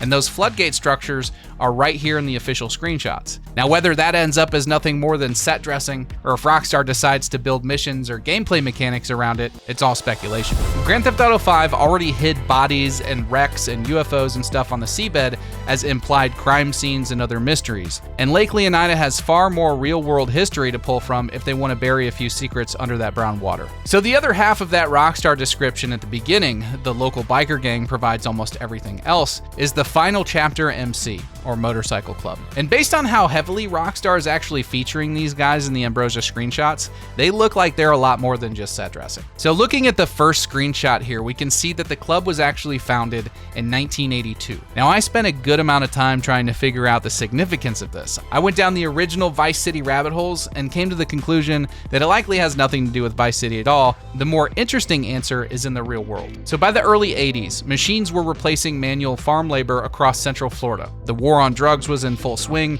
and communities like Clewiston and Belglade were losing whatever structural support they had. So I'm speculating a bit here, but it looks like these guys have been around for a while. And it seems to me like, based on the information that we're getting from Rockstar's website, that these guys are working hand in hand with Allied Crystal. They may be Allied Crystal's enforcers, the guys you send out on missions to deal with things that you can't deal with yourself that are maybe a little less than legal. I do believe that everything that Rockstar shows us is intentional. We have 2 out of the 5 screenshots putting a heavy focus on this motorcycle club. And I think that Rockstar is trying to tell us that this group plays a larger role, at least in the Ambrosia area. Why would we need to know that this club was established in 1982, other than to show us that they're a very well-established and structured faction? It's hard to know if this group is working against Allied Crystal or for them, but either way, I think Rockstar will find a way to include some real tension between these 2 groups. But what is fascinating is that they feel like the kind of Florida 1%er club that grew out of desperation and hardship, not some cartoon gang played for laughs. This could be Rockstar intentionally moving away from the not-so-serious vibe of the Lost MC from GTA 5 and towards something a little more realistic and grounded. Similar to what we had in Grand Theft Auto 4, which makes sense considering that they seem to be doing that in every other facet of this game. I look at them and I don't get this cheesy vibe. I mean, look at this dude and tell me that they aren't going for gritty here. Now, something the Reddit community noticed in the official group shot is that members appear to wear different back patches, suggesting that the final chapter may not be limited to just the Ambrosia chapter. There could be multiple chapters operating under the same banner, potentially stretching towards Port Gelhorn and even the Vice City corridor. That's all speculation, of course, but if it's accurate, it broadens the scope and reach of the final chapter MC. If they end up being the strong arm of Allied Crystal, that could be a really interesting dynamic. For example, the big sugar industry needs muscle to prevent things like unionization, curious journalists, or outside players threatening their grip on the region. When things get tricky, they can just send the final chapter in to do their dirty work. And in return, the motorcycle club gets legal protection and funding. At some point, maybe someone starts wanting a little bit more, and those pulling the strings find themselves at the end of a barrel. Rockstar has done this kind of internal faction politics before. The O'Driscoll fractures in Red Dead Redemption 2, the generational tension inside the Lost MC in GTA 4. It fits the pattern, and the final chapter looks like a great opportunity to tell a new story with a familiar face. Now, Rockstar didn't reach for an existing GTA biker faction. They built something entirely new with no established lore or audience preconceptions. The final chapter MC, for all intents and purposes, is a blank page, and based on how prominent they are in the official marketing, it looks like they're going to be pretty important. So beyond the story and the factions, it's worth walking through what Ambrosia and Lake Leonida actually look like as a playground, because there's more than most people are actually talking about. So let's start with the official key art that Rockstar chose to represent this area. Now, they could have used the refinery, the motorcycle clubhouse, the lake shore, but they went with a monster truck ripping through some mud. And I feel like that's a deliberate choice, and it tells you something about how central this backwoods motorsport culture is to the identity of this place. place. Community mappers working on the State of Leonida project have actually already matched an oval dirt track in Ambrosia directly to Hendry County Motorsports Park out in Clewiston. Same shape, same position relative to the highway and the levee, and you can actually see it in the official night aerial screenshot lit up alongside the industrial zone. And if you look closely at that same shot, there appears to be a second smaller lit structure nearby with bleachers on both sides. It's too small for a racetrack, but what about a rodeo arena? Whether that turns out to be a playable space or just world building, it reinforces that this town has a whole recreational layer sitting right alongside the sugar infrastructure. Now, the dirt oval is almost certainly where the monster truck and motorsport events are centered. We've already seen multiple monster truck variants in Trailer 1 with different liveries, different builds, but you're probably looking at stuff like timed mud runs, stunt events, destruction derbies, maybe even wagered competitions. But beyond the oval, I can definitely see street racing being a prominent activity here as well.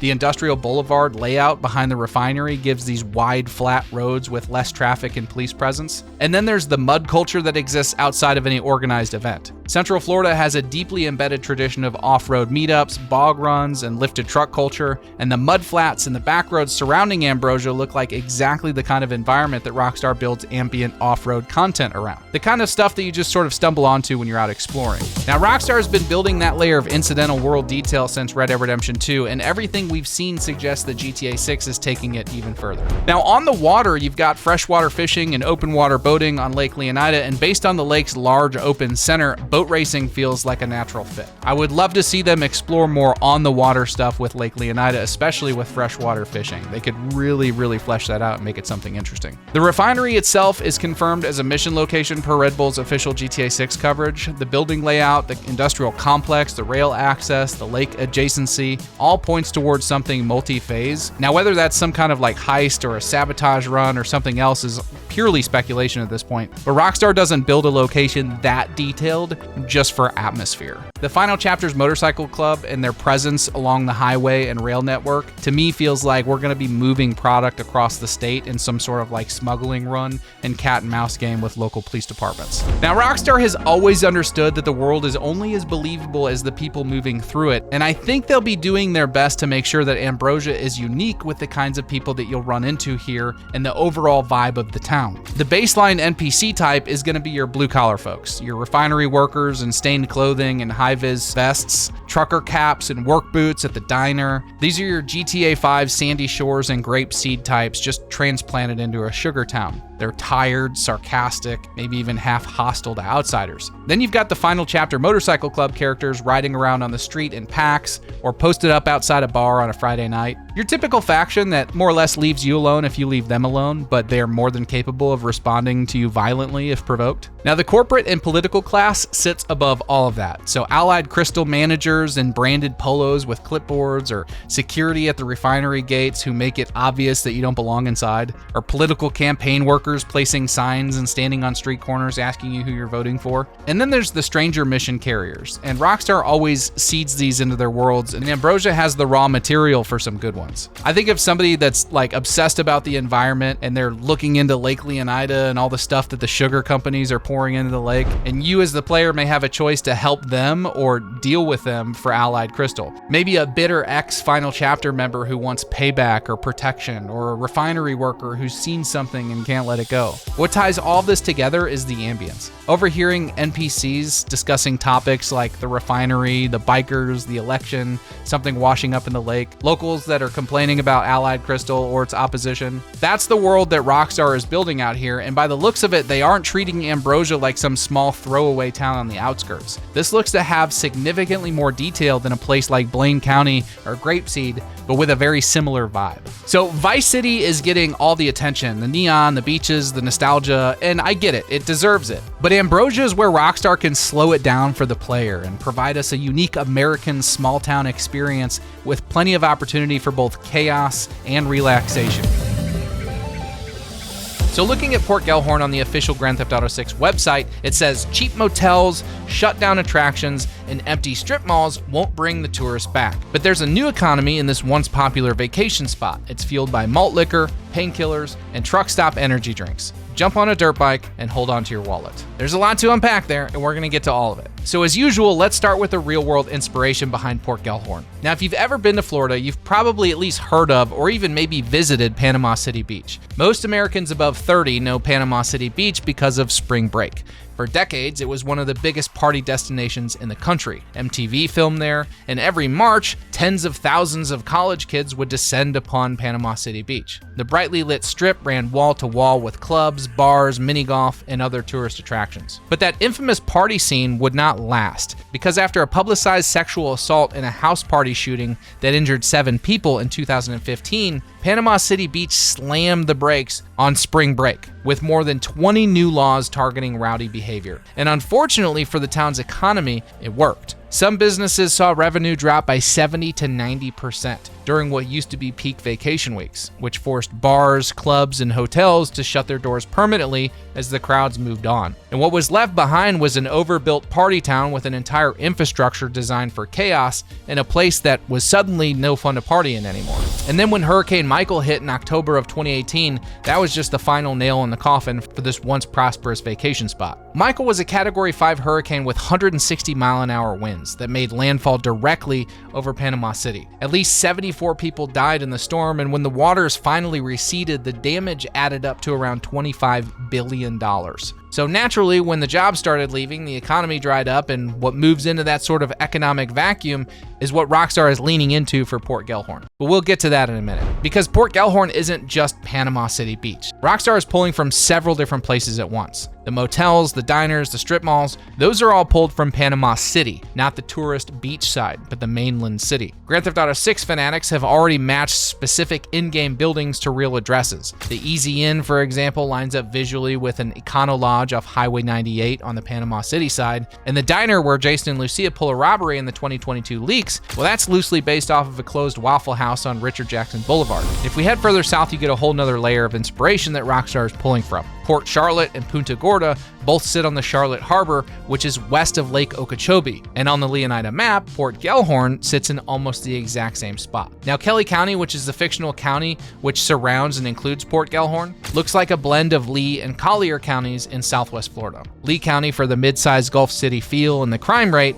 and Collier County for the preserved forests and open land that Rockstar has placed around the outskirts. Now, in the 2022 leaked footage, there's a road sign in the Port Gelhorn area that reads Highway 2 North, Bocamar Bridge, and Yorktown. Now, that's the only reason we know a place called Yorktown actually exists at all. We don't know exactly what it is yet, but it's worth mentioning that from Key West all the way up to New Orleans, Louisiana, there are roughly a dozen different military bases along the Gulf Coast. Also, the name Yorktown has military history kind of baked into it. The Battle of Yorktown was the final major battle of the American Revolutionary War. There's also the USS Yorktown, which is a famous aircraft carrier that served in World War II. And Rockstar has done this before. Fort Zancudo in Grand Theft Auto 5 wasn't a direct copy of any single California airbase, but it pulled from several real-life bases to fit the game's needs for a military base. Now, my best guess is that Yorktown is the same thing, but for the Gulf Coast of Florida. But geographically speaking, the closest real-world inspiration or examples would be the Tyndall Air Force Base just east of Panama City and Eglin about 60 miles further west. Now, if Rockstar is anchoring Yorktown to a real location on the map, these two are the most likely starting points. Now, as for the name, Gelhorn, it likely comes from Martha Gelhorn, who in addition to marrying Ernest Hemingway was one of the greatest war correspondents of the 20th century. They likely named the city after her, and I don't think there's really anything deeper there than it just being a surface level nod to Hemingway's third wife. But the Gelhorn International Raceway is one of the most interesting confirmed locations. It's modeled on Sebring International Raceway in Sebring, Florida. Now, Sebring hosts the 12 Hours of Sebring, which is the oldest car endurance race in America. The mapping community has already matched the in-game track layout very closely to Sebring's actual circuit, which is really cool considering this will be the first time in a Grand Theft Auto game that we have a paved racetrack with this kind of scale and magnitude. But just east of the raceway sits a confirmed prison complex. It's reportedly modeled on the Augusta State Medical Prison in Georgia, which is a maximum security facility known for housing inmates requiring psychiatric care. Then there's Draper Island, and we don't know much about it, but it's a confirmed district within Port Gelhorn that almost certainly draws from the barrier islands around Charlotte Harbor and the Peace River mouth. These places are known for being somewhat isolated and having an old money fishing camp vibe, but it's hard to say this early. We don't have any details on this area. Panama City Beach had the Miracle Strip amusement park, which operated from 1963 all the way to 2004, and Florida's first roller coaster actually debuted there. Now, it closed back in 2004 because the crowds had thinned out and they just couldn't sustain business, but today you can actually find a rusted skyride basket sitting in overgrown trees and a desolate entrance that's slowly being swallowed by the surrounding vegetation. So you can see that Port Gelhorn is no small seaside town. This is more like a smaller, more rundown Vice City with an industrial edge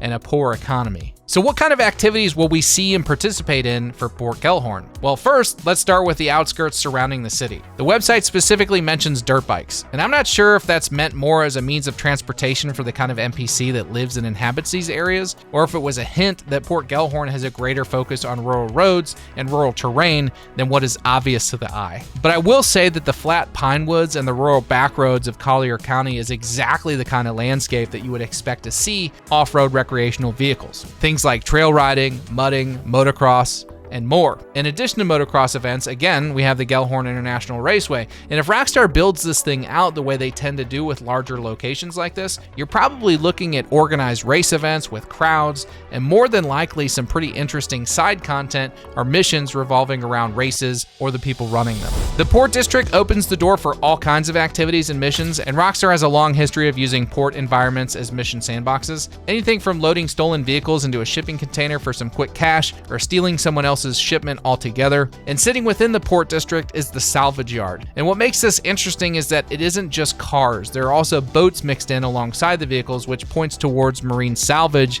as a primary function. And Rockstar has actually done this before. Grand Theft Auto 5 had submerged salvage missions where you were diving on wrecks and recovering cargo from the ocean floor. And there was also the option to own and operate a salvage business in GTA Online. If they expand on that system here and anchor it to Port Gelhorn's industrial waterfront, you're looking at a legitimate business front that also happens to be a perfect cover for more nefarious offshore activities. Now, the fishing and boating off the port and surrounding coastline are also obviously on the table. Whether it's fishing charters or working boats, the community out here practically lives on the water, and this would almost certainly be a different vibe than the super yacht party culture of Vice City and the Keys. In this area, you would likely see more functional working watercraft used by businesses and private charter services. The criminal activity here will revolve heavily around smuggling and larceny if I had to guess. I can see things like drug smuggling to and from the port, running nearby grow or cook operations with distribution networks and product transport, the kind of missions that Rockstar has already been building for years and expanded on quite a bit with Grand Theft Auto Online. Things like protecting supply chains, eliminating competition, and occasionally blowing something up for the good of your own prosperity. You know what I'm talking about. There's also pawn shops and liquor stores and clothing stores and gun shops and all those things that you can either go into and purchase items, sell items, or maybe just rob them. And if you're looking for a break from all of that, Port Gelhorn has the kind of dive bar culture that Rockstar builds ambient activities around. For example, shooting pool, throwing darts, having some drinks, or the occasional fist fight if you're so inclined. The Gelhorn Roadhouse is a confirmed location, and the Delights Cabaret is right there if you're feeling adventurous. There's also a train running through Port Gelhorn, and it'll likely serve as a faster way to move between major locations on the map. And I'll just say this, if the police rework in Grand Theft Auto 6 is what I think it is, that train might make for a very convenient way to disappear if you need to ditch your car in a hurry. So who are you actually going to be running into in Port Gelhorn? Well, the answer is a little bit of everything. And the first thing worth noting is that almost every piece of official media we have from Port Gelhorn, it takes place at night. Even most of the trailer clips set in this area happen at or near dark, and I don't think that's a coincidence. I think Rockstar is telling us something about the character of this city through the time of day that they choose to show it. Port Gelhorn is a place that comes alive after dark and probably looks maybe less interesting or more interesting during the daylight, which is why they're not showing it. But the backbone of this community is your blue-collar working class. Dock workers, refinery staff, road maintenance, construction, fast food, and probably not likely to put up with a whole lot of your shit. Then you have what I'd call the redneck Riviera crowd. Now, Rockstar is obviously leaning heavily into into some stereotypes here,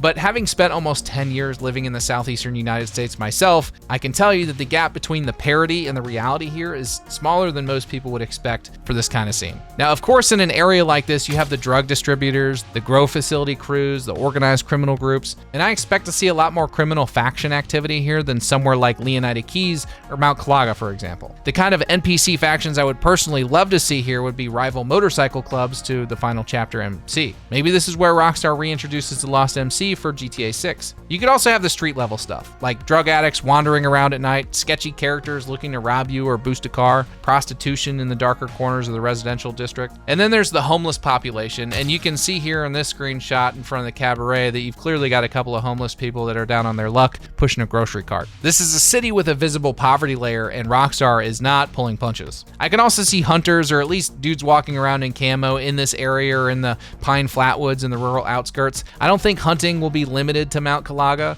There's going to be large stretches of rural area between these major locations on the map, and Port Gelhorn and its surrounding areas are no exception. But what ties all of it together is the city itself. Port Gelhorn after dark has its own personality. It's grimy, it's humid, and there's always something strange happening just out of frame. Rockstar has built some really memorable environments before, but Port Gelhorn feels like the most intentionally dark and gritty place that they've tried to put together since the Bayou in Red Dead Redemption 2. Now, Port Gelhorn might not be the prettiest place on the map.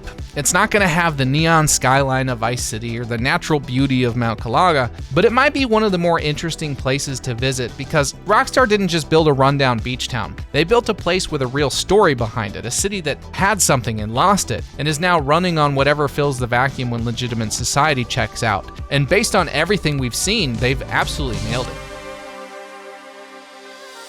Okay, so let's take a closer look at some of the screenshots using the frame analyzer tool on 6Hub, starting with the bonfire party. So the focal point of this shot is these two characters in the foreground. Just look at the detail on this guy. You've got visible sweat on the skin, stretch marks on his shoulders, the contour body mapping. You see how his necklace rests nicely on his chest without clipping through anywhere. On her left hand, her fingers are reaching for his waistline, but it's how they're positioned here that I want to point out. Now, in previous Rockstar games, you didn't get this level of detail with hands because they could not animate this for every character using mocap. It was too complicated, so they avoided this kind of detail. But not only do we have this example, but you can see on her right hand how her finger bends realistically when she presses it against his lips. Notice how nothing is clipping through anywhere. Again, this ties to one of Rockstar's patents around realistic hand and finger interaction with objects, which we'll get deeper into in a future video. If you guys want me to cover it, let me know in the comments.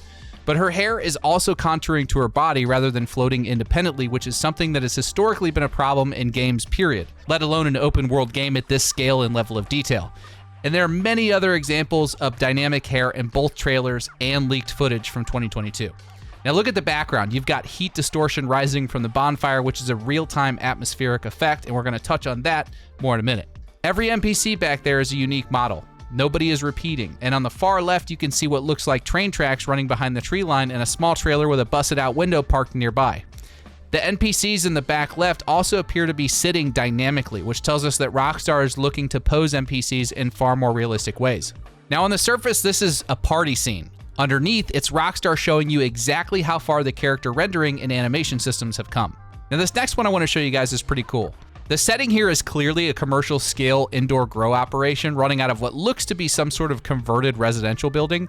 You've got grow lights overhead, mature plants that have been well maintained, and grow charts on the wall and the floor behind this guy.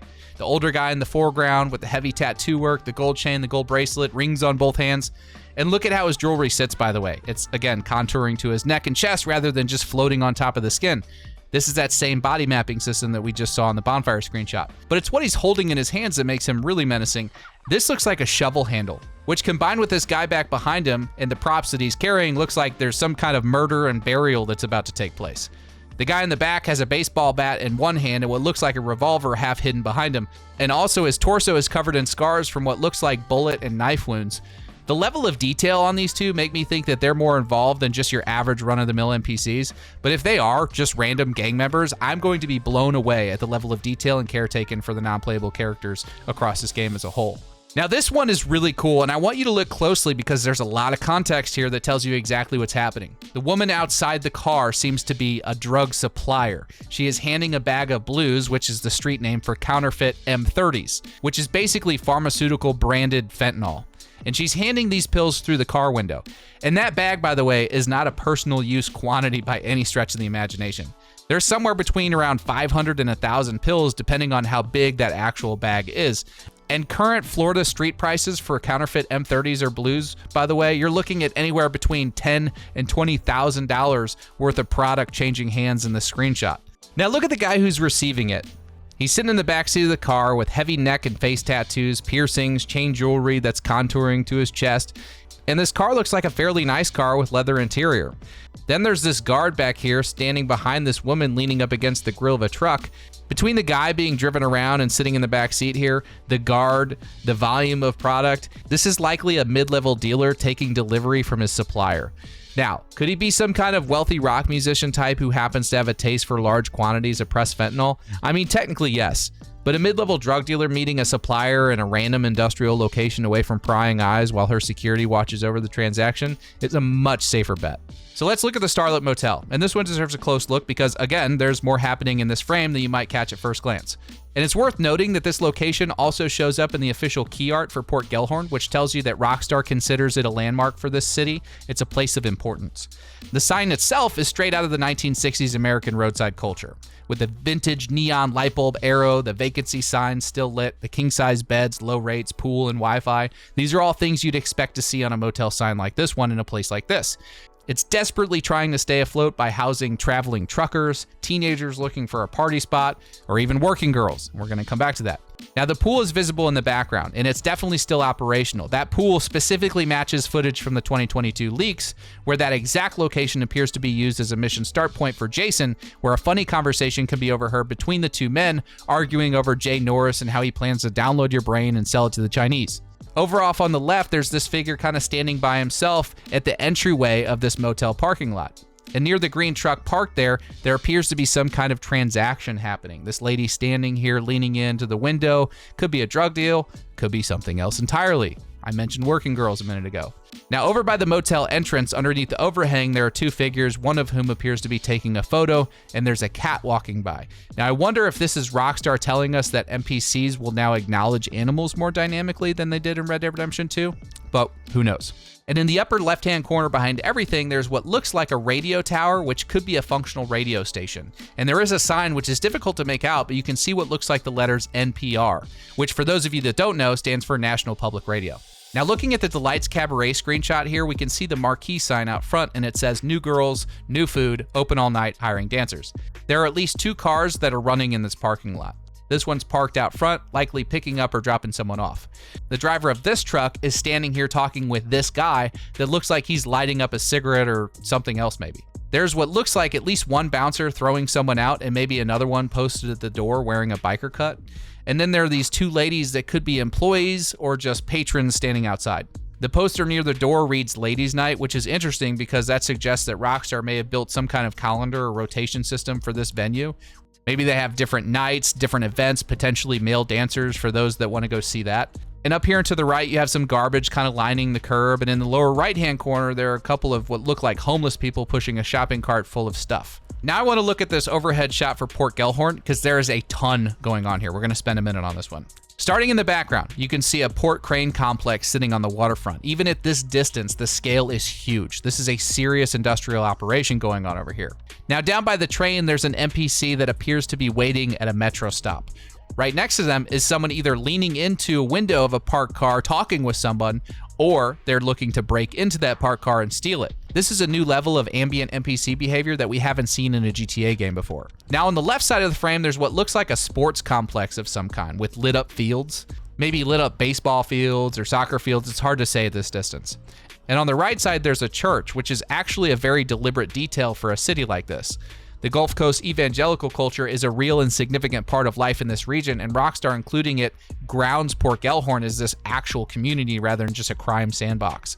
And then there's this juice fruit sign, which I believe is a parody of the famous Plantation Paradise pineapple farm that ran from 1957 to 2004, when the owner finally retired and closed his doors after nearly 50 years of selling roadside pineapples and other pineapple-branded souvenirs.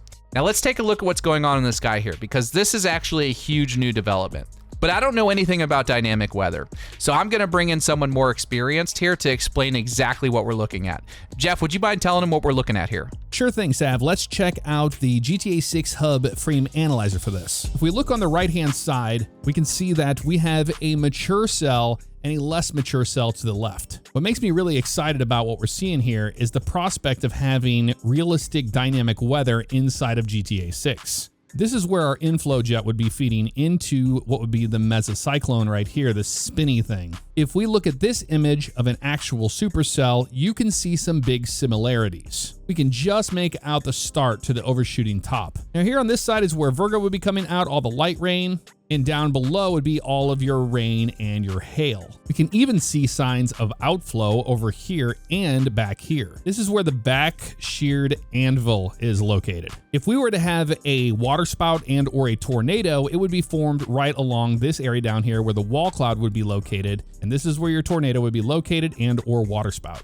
Most people know what this section is over here. This is the shelf cloud right over here. It's the big, scary looking cloud if you've ever been in front of one of these. And then coming all the way back around this way would be the RFD, the rear flank downdraft. Also back here is the flanking line and the RFD gust front. Right over here is what's called the FFD, which is the forward flank downdraft. And it's shooting out just like this. The inflow is where all your warm air is going to be feeding into this thing. And your FFD here is all of your cool outflow. And here on the flanking line of the backside of this cell is what's creating all of the new cells back here that you're seeing. So this cell right here could grow up and eventually cut off any of the inflow into this cell. Let's go to Ambrosia and we'll look at this shot right here.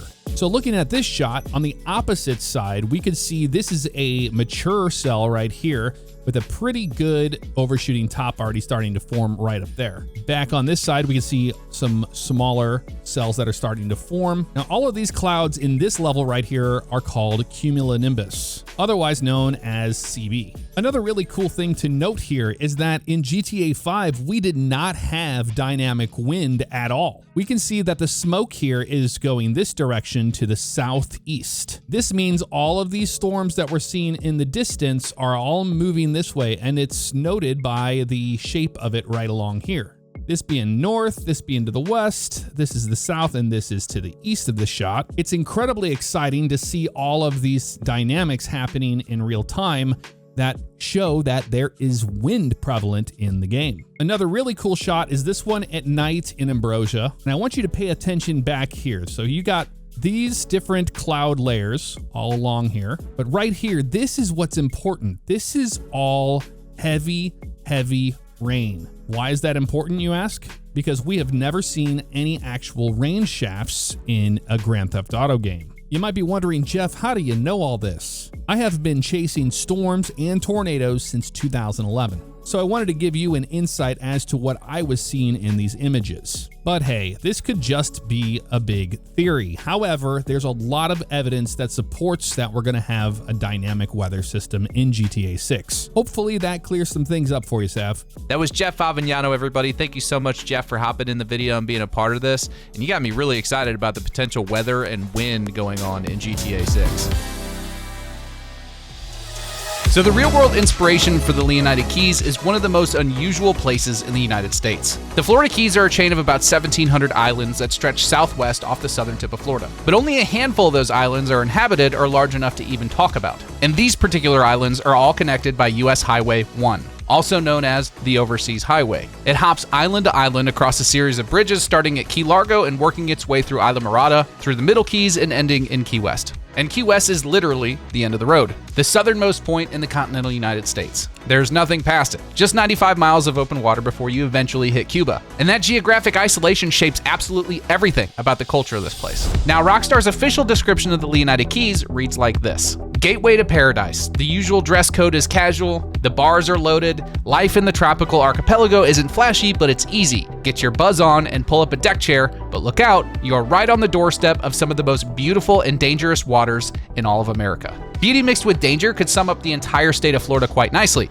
but the Keys are the pinnacle of that. A self-contained island culture with its own history, its own economy, its own weirdness, and its own very particular way of doing crime. And that's what we're getting into today. The Keys have a very rich history of shipwrecks, drug running, smuggling, and even secession. And it all starts with the Reef. The Florida Reef track runs alongside the Keys' eastern shore, and before GPS, before accurate charts, before any of that, it was an absolute death trap for any ships passing by. Whether it was Spanish treasure galleons, British merchant vessels, or American commercial ships, they were all claimed by this reef. And the locals got very, very good at getting there first to claim whatever treasures they carried. For nearly 200 years, the primary industry of the Florida Keys was salvaging ships that wrecked on the reef. And it was so organized and so lucrative that it actually required a licensing system.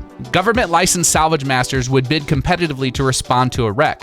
The winner would manage the haul and the goods would get auctioned in Key West. By the 1840s, this system was running so efficiently that Key West became the wealthiest city per capita in the entire United States. And all of this was built on ships smashing into the reef. Now, 400 years later, not much has changed. And then came the smugglers. Rum during Prohibition, weed in the 70s, cocaine in the 80s. The same skills that wreckers had used to navigate those shallow, reef-riddled channels for generations became the skill set of choice for running product past the Coast Guard. The Keys were for decades the drug highway for the United States. And somewhere in the middle of all that, in 1982, the US government set up a border patrol checkpoint on the only road in or out of the Keys, treating the islands like their own foreign country. Traffic would back up 19 miles. The mayor went to federal court, lost, and walked out onto the courthouse steps and announced that the Florida Keys were seceding from the United States. The next day at Mallory Square in Key West, he read the proclamation, declared the Conch Republic an independent nation, and broke a loaf of stale Cuban bread over a man dressed in a Navy uniform. And then after exactly 1 minute of armed conflict, surrendered and demanded $1 billion in foreign aid. The checkpoint was quietly removed within a few weeks, and the Conch Republic still issues passports to this day. And all of that is just the tip of the iceberg, a little taste of cultural history of the Florida Keys. But it's the water around that land that makes it so unique. The Keys are a narrow ribbon of islands, and depending on which side of the Overseas Highway you step off on, you could have two very different experiences.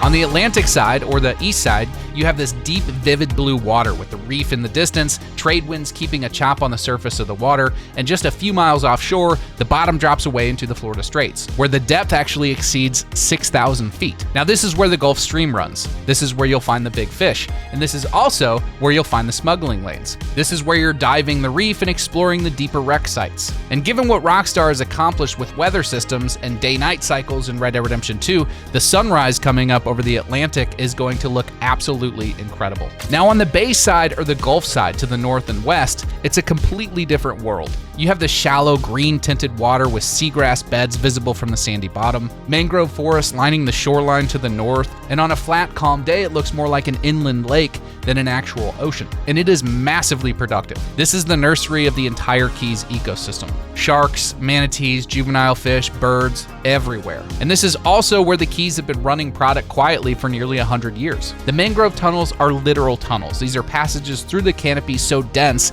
that you paddle through them in cool green shade. You can disappear in the backcountry in a flat-bottom skiff and be completely invisible from anything more than a few yards away. Coast Guard can't follow you in because the tunnels are too tight for their cutters. So naturally, this is where you vanish into the thick stuff away from prying eyes. And the bay side is also where you get the beautiful sunsets. And if Rockstar's new lighting engine does what it looks like it's going to do with shallow water and sky color, this is going to be one of the most beautiful things in the game. So right off the bat, you have two very different marine environments separated by the islands themselves and this highway connecting all of them. Now let me just say something here because this is important for how the Keys are going to play in Grand Theft Auto 6. That road coming into the islands is the only way on or off those islands by car. If you drive into the Keys and something goes wrong, if you're being chased, where you have a wanted level, you're not just going to be able to turn around and drive back out. So having an exit plan, whether it's a seaplane or a docked boat on one of the islands, will be crucial for outrunning the police. That is, if you make it over the bridge in the first place. And by the way, I don't know if it's just me, but I can't seem to look at this highway without thinking about the scene from True Lies.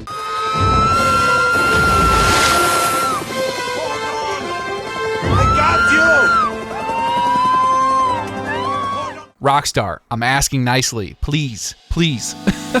And then there's Airward Key, sitting at the western end of Leonida Keys with a full airfield, hangars, radar structures, and perimeter fencing. This is Rockstar's version of Boca Chica, the military island in the Keys. In real life, NAS Key West has been an active Navy air station since World War II. It was used for pilot training, anti-submarine warfare, and Cold War patrols because of its proximity to Cuba and the Straits of Florida. During the Cuban Missile Crisis, the lower Keys were heavily militarized. I don't know if you're paying attention to the news, but might be heavily militarized again here real soon. And from a gameplay standpoint, that means restricted airspace, trespassing wanted levels, and smuggling runs that have to account for radar. Brian's operation has been running these waters for decades. He's likely figured out some workarounds by now. And while we're looking at the map, the larger island sitting just northwest of Airward Key is labeled Key West on some fan maps. Now, it's worth mentioning that we haven't been able to visually confirm this, but Rockstar has been pretty spot on with their geographical accuracy for the Keys, and leaving out the most famous island in the entire chain would be a bit strange.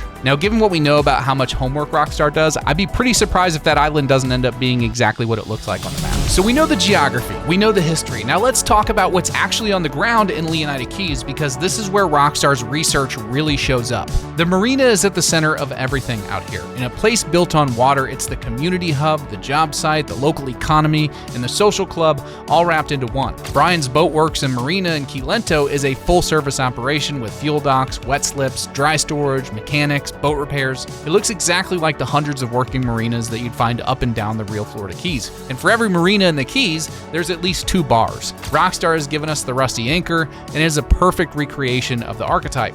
Weathered, but still holding down the community, sun-blasted locals on the bar stools, dock workers and charter captains blowing off steam, and a few vacationers with severe sunburns who wandered in from the parking lot. The Crab Festival banner in the screenshot tells us that this is more of a community bar and not just a tourist trap. Now here's one thing about US Highway 1 through the real Keys. It's one of the strangest stretches of road in America. Every few miles there's something on the side of the road that makes you do a double take. In Isla Morada, there's a 30-foot tall, 40-foot long, biologically accurate fiberglass spiny lobster just sitting there. It's believed to be the largest lobster in the world and the second most photographed selfie spot in the entire Florida Keys. Now Rockstar's answer to this is the Wonder Whale, a giant whale sculpture visible in the Key Lento screenshot. You have tourists taking selfies next to it and climbing on it in the background, and a souvenir shop right next door selling bumper stickers, t-shirts, and probably puka shell necklaces. It's your classic tourist stop in Florida. The fishing and dive economy is equally embedded in the fabric of this place. The charter fishing fleet in the real Florida Keys, Isla Morada in particular, holds the official title of sports fishing capital of the world. This is where you can find some of the most experienced anglers running everything from backcountry skiffs in 6 inches of water to 60-foot offshore sports fishers chasing marlin in the Gulf Stream. Now, I covered fishing in detail in the ocean video, so I'm not going to go back over all of that here, but the variety of fishing activity that the Keys could potentially offer is unlike anywhere else on the map. And it's not just fishing either. Key Largo is the dive capital of the world with over 100 dive sites within its reach. It's actually home to the first underwater skate park in the United States. And I can't see Rockstar just leaving that out. Dive operators run boats to the reef daily, taking locals and tourists alike down to the shipwrecks, the coral reefs, and doing eco tours. From Sombrero Reef to the USNS General Hoyt S. Vandenberg, there's no shortage of real-world inspiration for Rockstar to pull from, and I can't imagine they're going to leave any of that on the table. Now, looking at the screenshots, we can see that Rockstar is doing an incredible job of recreating Keys culture, and the Keys have one of the more interesting human ecosystems in the country. So let's walk through the kinds of NPCs you're actually going to be sharing these islands with. Now, the conchs are the first ones you'll notice, and they make up a large part of Keys culture. They have this super tan, almost leathery skin, faded Hawaiian shirts, sandals, and a beer in their hand before noon. You'll find them hanging out in places like the Rusty Anchor or leaning on the rail outside of whatever bar sits closest to the marina. These are your townies living out there their retirement or forever vacations. Now down in the marina, you'll find a completely different type. These folks will be wearing worn fishing shirts, sun hats, neck gaiters, and loading a boat before dawn. These are your boat captains and water people. They're the lifeblood of the Keys and the people that spend most of their time fishing, diving, or running charters. Then you have the party culture that we can see in the screenshots. Bikinis, designer sunglasses, loud music, and abundant alcohol. Expensive boats anchored side by side on the sandbar. And these people are just here for the sunshine and good times and likely drive the locals crazy. If I had to guess, they're probably pretty easy robbery targets if you feel keen on making a quick buck. These will also be random event magnets. Like I passed out on my flamingo floaty and the current pulled me out to the sea kind of encounters. Now back on shore, the roadside gives you similar unwanted vibes, but instead of the super yacht, it shows up in the form of a tour bus. These are your not from around here encounters, most likely travelers stopping off to hit a souvenir shop or standing around the whale taking selfies. These are day trippers with sunburns and travel maps. Back out on the water, away from the party scene, you've got the adventure tourists. You'll probably see these guys attached to dive guides or paddling single file through a mangrove tunnel looking for a manatee. These would be the stranded diver encounters that I mentioned earlier. And all of these people exist in the same small chain of islands, all connected by one road, sharing the same bars, the same water, and a lot of the same secrets. Which brings us to the two guys I think we're going to have a lot of contact with early in the game. So Rockstar describes Brian Heater as looking like a Leonida beach bum and moving like a great white shark. Everything about him on the surface says retired Keys guy, in a Hawaiian shirt, gold bracelet, mudslide at sunset. But based on the description, he can be a ruthless, cold-blooded killer, and he would have to be to have survived this long in the trade. See, Brian is a classic drug runner from the golden age of smuggling in the Leonida Keys. He came up in the square grouper era when wrapped bales of marijuana would commonly wash up on shore in the late 70s and early 80s. This was a time when half the fishing fleet in South Florida was making more money hauling weed than hauling fish, and he wasn't small time about it either. Rockstar gave him a quote on their website that says, "I hauled so much grass in that plane, I could make the entire state of Leonida levitate." And he's still at it, decades later, still running product through the same boatyard. He's just letting other people do the heavy lifting now, which is where Jason comes in. Brian is letting Jason live rent-free at one of his properties, and in exchange, Jason helps with local shakedowns and other dirty work. Brian likes to keep Jason close. He's a hammer, and hammers are good for breaking things when things need to be broken. Now, Cal Hampton, on the other hand, is the kind of useful idiot. He's Jason's friend and fellow associate of Brian's. Rockstar describes him as being at the low tide of America and happy being there. His tagline on their website says, "What if everything on the internet is true?" And his quote is, "There are way too many birds flying around in perfect formation." He's a conspiracy theorist in the most extreme way, and that's what makes him interesting. Now, in terms of what he actually does, Cal feels safest at home snooping on Coast Guard communications with a few beers and some private browser tabs open. And we probably don't need to speculate too hard about what's in those browser tabs, but it's what he's snooping on that shows us his value to Brian. If you've looked closely at the Leonida Keys material, you may have noticed a big white blimp on a tether floating over the lower islands. That is Rockstar's version of Fat Albert. In the real Keys, it sits over Cujo Key. It's a Customs and Air Force radar balloon that watches for low-flying drug planes and suspicious boat traffic hundreds of miles offshore. And the communication from the Coast Guard using this blimp is exactly what Cal is tapping into from his couch, because that blimp sees you long before you ever see it, which means the guy monitoring its patrol patterns and the Coast Guard frequencies is a lot more valuable than he looks floating in that pool. So while putting this together, I actually had the thought that the blimp would have to be reeled in during storms, and then I thought, man, if I was a betting man, that would likely be the best time to smuggle your product. So I wonder if Rockstar is going to put us out there running huge shipments of product in severe storms with huge surges and pouring rain. Anyway, just a thought. So what all of this means in practice is that Cal is probably your eyes and ears while you're out on the water. He's the hopefully less annoying version of Lester from GTA 5 on the radio telling you that there's a patrol boat turning into the channel. And I personally am looking forward to hearing his theories about why pelicans are government drones, and who knows, maybe he's cooking.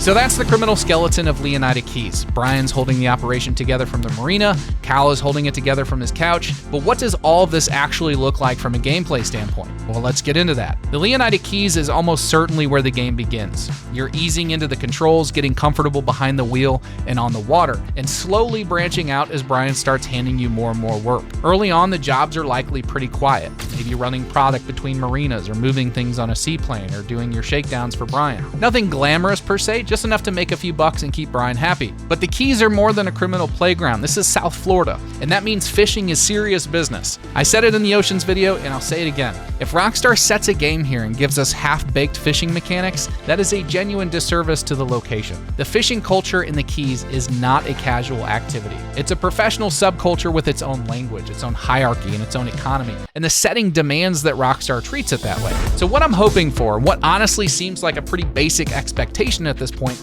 is some kind of dynamic fishing system. I don't know how dynamic Rockstar is willing to go, but there needs to be a distinguishable difference between standing on a pier and fishing the deep blue water in the Gulf Stream. If we can catch a marlin off the beach, it's gonna completely ruin it for me. Now I know it's not a fishing simulator, but Rockstar kind of set the precedent with Red Dead Redemption 2 and then turned around and set their next game in one of the greatest sports fishing locations on the planet. I think it's pretty fair to expect something a bit more fleshed out. Maybe that's just me. And once you're comfortable on the water, the next step is going under it. Diving is one of the earliest confirmed side activities for the Leonida Keys, and the underwater environment that Rockstar has shown us looks genuinely unlike anything the series has ever done before. Now what I want, and what I think the activity actually deserves, is diving with actual mechanical stakes. I think there should be oxygen management when using scuba gear. Maybe you have to check the gauges on your wrist in first person. Maybe you get some UI on your screen, I don't know. Maybe include some depth limits so you run out of air faster or even lose health if you go too deep without a submersible. Visibility should absolutely get worse the deeper you go, and I think it probably will. And personally, I love the idea of squeezing through a tight corridor inside a shipwreck to find some valuables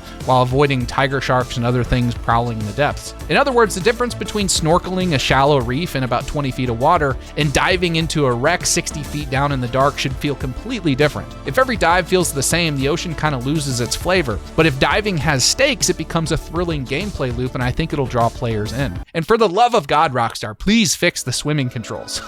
Which brings us to what's actually sitting at the bottom of all that water. The Keys have been eating ships for 500 years. The founding economy of this place, as I mentioned, was built on salvage. So the idea that there would not be a salvage layer in the gameplay would be a huge whiff on Rockstar's part. And I think they're smarter than that. Like I said earlier, with over 100 dive sites in the Keys, I cannot imagine we won't have plenty of shipwrecks and mysteries to check out under the waves. And personally, I would love to see Rockstar create a competitive salvage environment where different companies are racing to find a particular wreck or location for fame or fortune, and they're willing to get their hands dirty in order to be the first ones to find it. But beyond the activities, the Keys are also perfect territory for Rockstar's random encounter system, and we'll likely see stranded boaters needing assistance, maybe some divers being separated from their charter boat drifting on the current, a random NPC marooned on a small island by himself, and wildlife encounters are going to be part of this too. Sharks are everywhere, and we'll probably see more than a few people get eaten. Here's to hoping anyway. The real Florida Keys have been making men suffer in the most beautiful setting imaginable since 1513,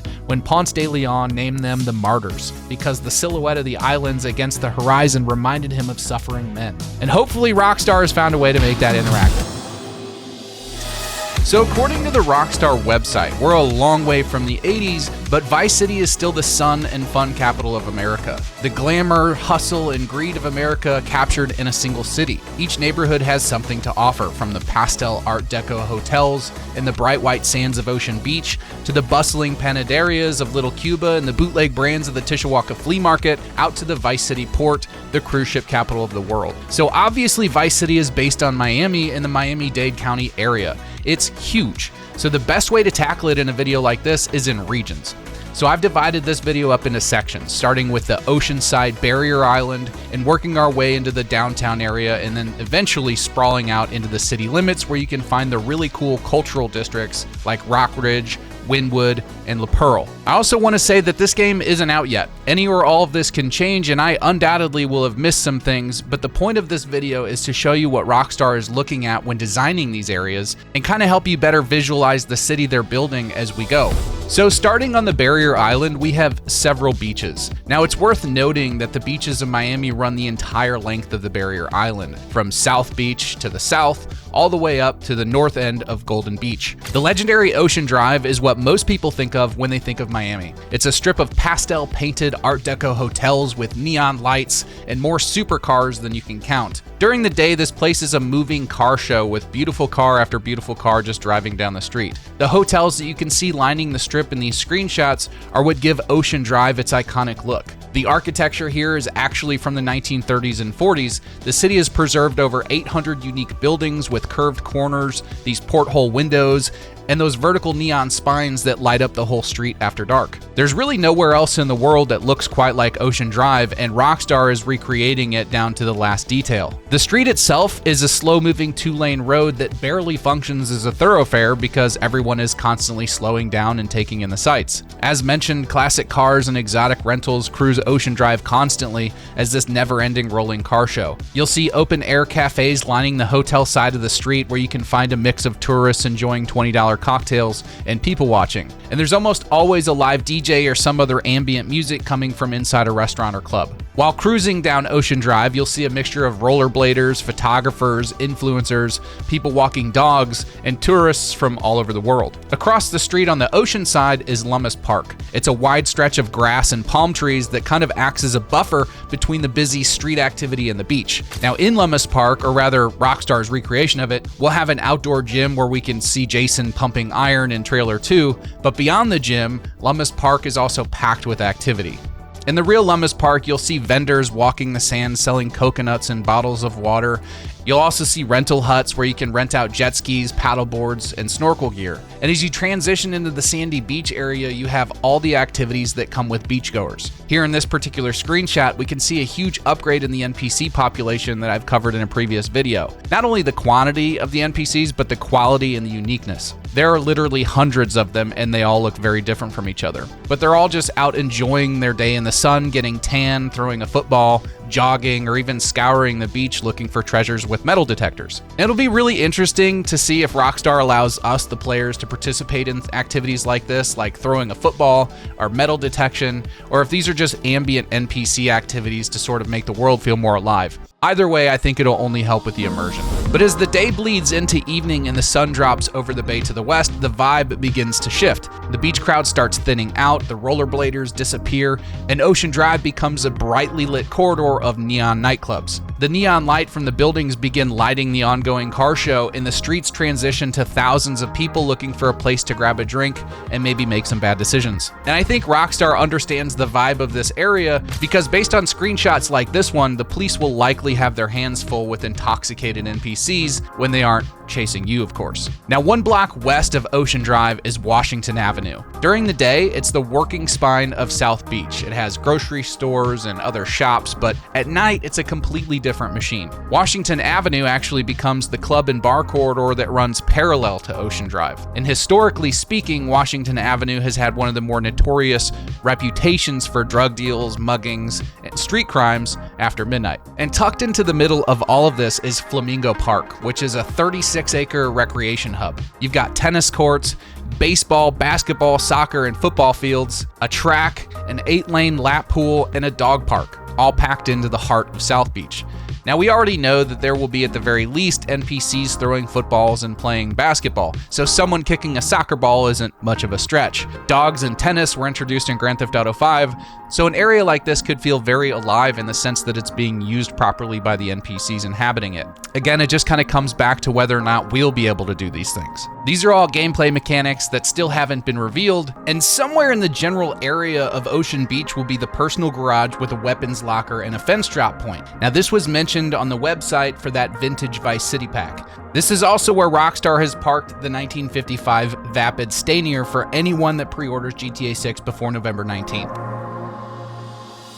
South Beach is a rather large barrier island compared to the other places in Florida. Unlike those places, the South Beach area isn't strictly designed for tourism. It has a rather large local population that lives on the island. Alongside souvenir shops and restaurants, you'll also see grocery stores, large retail shops like Best Buy, and even shopping malls. But South Beach before 1984 was barely even a city. It was a bankrupt strip of derelict buildings housing a community of elderly Jewish retirees. Nobody was really coming here on vacation. But then Miami Vice started filming here, and the production team actually chose Vice Beach specifically because it was run down enough to look somewhat dangerous. And shortly after, the show's visual style became one of the most imitated aesthetics in television history. Developers followed in after the show, and the poverty and decay that had made this useful as a backdrop for the show in the first place was eventually priced out of existence within about a decade. But underneath all of that, the cocaine money was flowing through this neighborhood the entire time.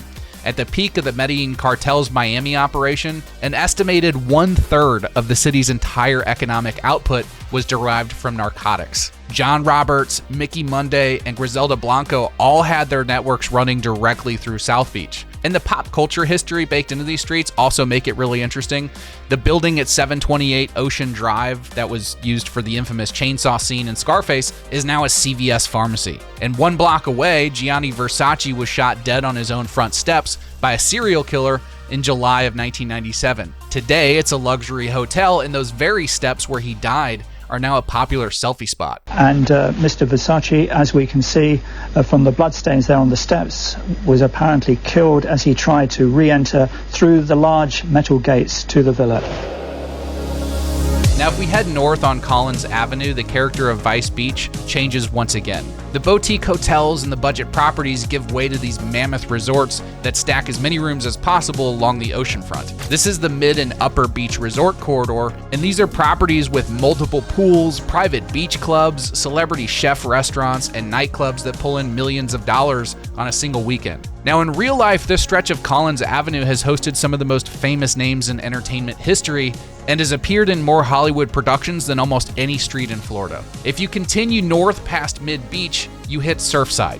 Now, in the game, Mid-Beach will be called Washington Beach, and this is, according to the website, where you can find the Shizu Squalo docked if you have the Ultimate Edition. And Surfside is a small municipality that was unfortunately home to a tragic event that killed 98 people when a 12-story residential condo building collapsed in on itself in the middle of the night back in June of 2021. So I don't know that Rockstar will really include any of this, being that it's a rather tragic story, but you never know. Now, above Surfside sits Bal Harbour, which is home to luxury hotels like the Ritz-Carlton and the St. Regis. And Bal Harbour Shops is actually considered to be the most productive luxury mall in the world for its size. Here you can find luxury brands like Balenciaga, Chanel, Prada, Versace, and YSL, all clustered into this single open-air garden mall with fountains and palm trees. Now, it's rumored that Rockstar has over 700 enterable buildings in GTA 6. I'm still skeptical about that number, but if it's true, I can see a place like this being a destination for expensive purchases. And then just north, right across the inlet, Florida starts to get weird again.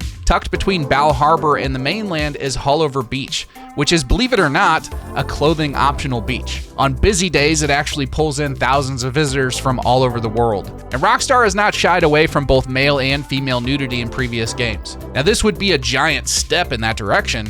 Personally, I think it'd be hilarious if Rockstar decided to troll the community and include something like a Hullover Beach, but fill it with old pasty white guys going for a skinny dip. But we'll see. But in addition to the landmarks and locations on land, there are whole neighborhoods out on the water. Miami's boat culture is one of the most distinct subcultures in North America, and it runs through almost every part of this city. The Intercoastal Waterway runs the entire length of the barrier island, creating a floating neighborhood of mega yachts, fishing boats, and everything in between. Some of these waterfront restaurants have more boat slips than they do parking spots. I think boat docks and marina properties are going to be a large part of this game as a whole, but especially in the bay between the island and the city.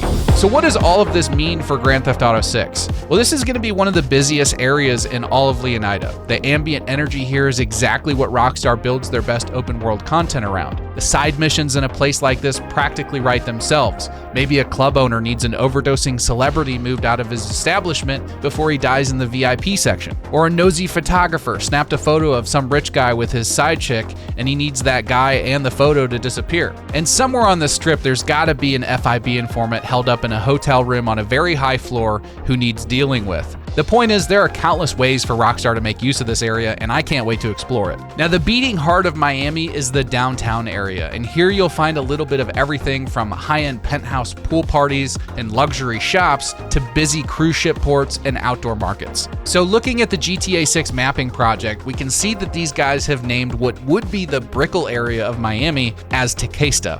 Now, the name Tequesta is seen on a sign in the downtown aerial shot pointing south towards where Brickell would be in relation to downtown. The word Tequesta comes from a 2,000-year-old extinct Native American language of South Florida. Historians suggest that the word means or refers to the central town where the tribal chief resided. And being that Tequesta is more or less a central financial hub of Vice City, the name makes sense. The real Brickell is Miami's financial district. The glass towers stack right up to the edge of the bay, and it makes it one of the largest international banking hubs in the United States. And it's actually the preferred address for anyone moving serious money between the US and Latin America. You'll find this place loaded up with business types standing in coffee lines outside ground floor cafes. You'll also find high-end car dealerships, private banking branches, and luxury jewelers. Now, sitting just off the coast of Tequesta sits Tequesta Key, which is Rockstar's version of Brickell Key. And that's a small private island of luxury condos that are accessible only by a single road. In real life, Brickell Key is a man-made island in Biscayne Bay that exists purely as a luxury residential address surrounded completely by water. In Vice City, it will almost certainly function the same way, and in typical Rockstar fashion, the penthouses and skyrise apartments in this area will more than likely be purchasable for the player in either story mode, online, or maybe even both. And sitting right at the heart of the financial district is Brickell City Center. Its primary function is that of a very large shopping mall. It contains a luxury cinema and dozens of premium stores to shop in. I can absolutely see this being one of the many malls that were rumored to be in the game. As with most places in Miami, the vibe walking through Tequesta will depend heavily on the time of day. During daylight hours, you'll likely see plenty of NPCs in and around the shopping districts and streetside cafes.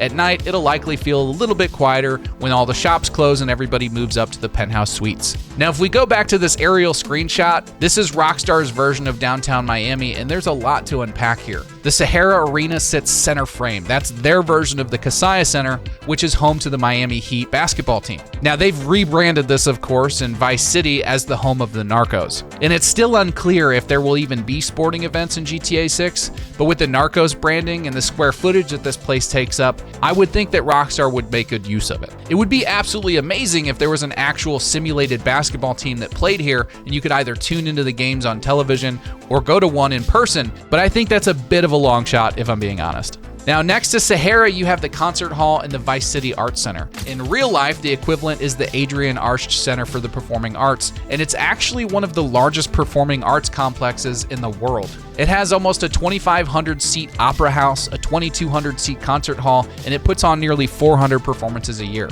Now, in past games like Grand Theft Auto 4, Rockstar had comedy clubs where you could go and listen to stand-up from comedians like Ricky Gervais and Cat Williams. It would be really cool if Rockstar would revisit this idea and work on integrating some kind of live performances in-game, similar to the music events in games like Fortnite. It's worth mentioning that digital concerts are becoming more of a regular thing in video games, and I could see Rockstar helping artists promote their music in a sort of quid pro quo kind of arrangement. And then there's what appears to be their version of the Bayside Marketplace. And this is an open-air waterfront shopping and entertainment complex sitting right on the edge of the bay. In real life, the Bayside runs over 200 live performances a year on its waterfront stage, but it's also a very busy marina. You have boat tour operators departing from the marina every hour, and you'll regularly see tour boats, pirate ships, and even celebrity home tour boats coming and going from the marina. And sitting out over the water is a giant Ferris wheel. This is Rockstar's version of the Skyview's Miami Observation Wheel. This area is going to be very similar to the pier in GTA 5, only more detailed and probably containing multiple interactable shops. So off in the distance of that same shot, you can also make out port cranes across the water and that giant cruise ship. This is Vice City Port, and it's already confirmed on Rockstar's own website as the cruise ship capital of the world. The real port of Miami handles more cruise ship passengers than any other port on Earth, and it would be really cool if Rockstar makes these more than just static set dressing. Seeing these giant ships come and go from the port would be really cool, and personally, I would love to captain one of these bad boys. Look at me. Sure. I'm the captain now. Now, this shot is actually positioned here on the map and gives us a new angle and perspective of downtown Vice City. Now, a few things worth mentioning here is that the cruise ship is the same cruise ship sitting in the same location from the other media that we've seen, which may indicate that it's actually a fixed asset on the map, meaning it won't move. Now, we don't know for sure. All of this media could have just been taken around the same time, and it's also possible that even if we can't physically watch the cruise ship leave port, that it may be there during different stages of the story. But it is looking increasingly like we'll not be able to captain one of these ships. Now we also have this really cool LED looking building, which is based on the Intercontinental in downtown Miami. It almost reminds me of Las Vegas and kind of adds a cool element to the Vice City skyline. And speaking of lights, we can also see the Ferris wheel from this angle, and a lot of people are talking about how it's not showing a reflection in the water below. Salco actually made the point that this may be due to the fact that it'll be moving, and a lot of these lights that you can see in the reflections are just static light sources. And I would also like to point out that in the very last shot we just broke down, you can clearly see a reflection from the lighting on the Ferris wheel. It may just be that animating moving light reflections may be pushing the limit of console horsepower at certain distances. In trailer 2, Jason and Lucia can be seen at a club called 919. This is Rockstar's version of 11. It's Miami's infamous 24-hour nightclub in the heart of downtown. 11 operates on a 24/7, 365 basis. It's technically classified as a nightclub and a strip club hybrid, and it has aerial acrobatics, dancers on a center hydraulic stage, and they often do Cirque du Soleil style performances, and they have a full EDM room all running simultaneously. Now, if you want to learn more about this area, Rob over at Vinewood Public Access went there with his wife and documented as much of the trip as he could. It's an interesting video, and I suggest checking it out. Running through the entire district is the Metro Mover. It's a fully automated rail loop that connects the Cultural District, the Arena, Bayside, Brickell City Center, and the financial core in one continuous circuit. It runs on tracks suspended 20 to 30 feet above street level. It's completely free to the general public, and it runs about every 90 seconds. So for players, this seems like a rather obvious gameplay tool for making some cinematic getaways. And then we have the Vice River, which is their version of the Miami River, and it cuts through the southern edge of downtown. It's one of the oldest and most criminally interesting waterways in the city, and yes, I did say criminally interesting. The real Miami River is 5.5 miles long, and it connects Biscayne Bay all the way up to the Everglades. In the Prohibition era, rum runners and Coast Guard officers exchanged gunfire on this river on more than one occasion. And in the 1970s and 80s, it was the best place to drop your shipment of cocaine without the prying eyes of the port officials. But in July of 1985, a group of Miami police officers actually dressed in uniform stormed a fishing boat called the Mary C. The boat was unloading 350 to 400 kilograms of cocaine worth approximately $10 million at the time. The traffickers initially thought it was a legitimate drug raid, and then one of the officers actually shouted, "Kill them," and it was at that point that they realized that this was just a robbery disguised as a drug bust. The group of officers called themselves the Enterprise and had been systematically stealing cash and drugs for over a year. 20 officers were convicted and sent to prison, and another 80 were either suspended, fired, or reprimanded. And this is just one story of many of how weird Miami can get, and Rockstar has so much to work with here, it's not even funny. Now, the crowd down here is completely different than that on the beach. Ocean Beach is more influencers, rollerbladers, and half-naked tourists. Tequesta runs more on suits and money. During the day, you're gonna see the finance types in tailored suits, valets parking exotic cars outside towers, private security posted up outside jewelry stores, and down by the water you'll have boat captains selling tours, dock workers running the marinas, and tourists wandering bayside snapping photos of the Ferris wheel. And that's really the feeling of Tequesta. As a playground, it's going to offer a completely different experience from Ocean Beach. If you've got a lot of money, Tequesta is where you'll likely go to spend it. And if you're broke and looking to make some money, Tequesta is likely a good place to earn it, or steal it. Now, the parts of the city that we've covered so far are known for luxury shopping, wealth, and glamour. But that isn't Miami, at least not most of it. All around the city are neighborhoods full of unique culture and less flashy but far more authentic ways of life. Rockstar is very aware of this, and based on what we can see in the trailers and screenshots, they're including a lot of it in GTA 6. Calle Ocho is the heart of Little Havana and one of the most culturally dense streets in the United States. It runs through the heart of the Cuban exile community that formed here after Castro took power in 1959. But within a decade, the neighborhood went from working-class Jewish and Southern white community to 85% Cuban, and it's stayed that way ever since. Rockstar's version of this is called Little Cuba. Now, the real-life inspiration for Little Cuba will include places like Domino Park, where old men have been playing dominoes and arguing politics under portraits of their Cuban heroes since before half the city was built. You can also find the Ventanitas, which are these little walk-up windows cut into the side of a building that serve Cuban espressos that they call cafecitos. The Rockstar website specifically mentions the bustling panaderias of Little Cuba, and a panaderia is a Latin bakery. Now, Rockstar could just be world building using these words, but they could also be building these culturally specific things into these neighborhoods to really help sell the immersion for the player, to make you feel like you're in a new area every time you cross over into a different neighborhood. Now, if they're indeed doing that, you could also see things like cigar rollers and tobacco shops, Cuban flags displayed in shop windows. And it actually makes me wonder if old Raul Batista will have some sort of Cuban connection here. We can see a Cuban flag on this cup behind him on this boat screenshot. Now, from a gameplay standpoint, I expect Little Cuba to be dense with ambient NPCs like domino players, Ventanita vendors, and these shop owners. And with a possible Raul Batista connection, this could easily be a mission hub if his hideout is around this area. Now, just around the corner from Little Cuba is Rockridge. And this is Rockstar's version of a town called Riverside, which is one of the oldest neighborhoods in all of Miami. The name is a nice little example of Rockstar doing their homework, because when the developers first laid this place out back in the early 1900s, they advertised it as the Beautiful Ridge for its elevated limestone terrain that sits above the river. So Rockstar just kind of took that and compressed it into Rockridge. Riverside is basically Little Havana's quieter, more residential half. It has the same sort of Cuban roots with the Ventanitas and bodegas, just a little bit older. In the real Riverside, you can find things like low-rise apartments, Catholic shrines in the front yards, ambient salsa music playing in homes and shops, and even roosters in backyards. It's a very lived-in, very old neighborhood. Sitting in Rockridge is Fleesa Field, home of the Vice City Mambas. In real life, this is Lone Depot Park, home of the Miami Marlins, built on the bones of the old Orange Bowl. Rockstar's rebranded it, of course, as a football stadium, with Fleesa being the same bank that we've seen across the GTA universe, and Mambas tying back to GTA Online. It is confirmed, and we know it's here thanks to the mapping project, which makes it one of the stronger signs that the sports side of Vice City is getting some actual attention.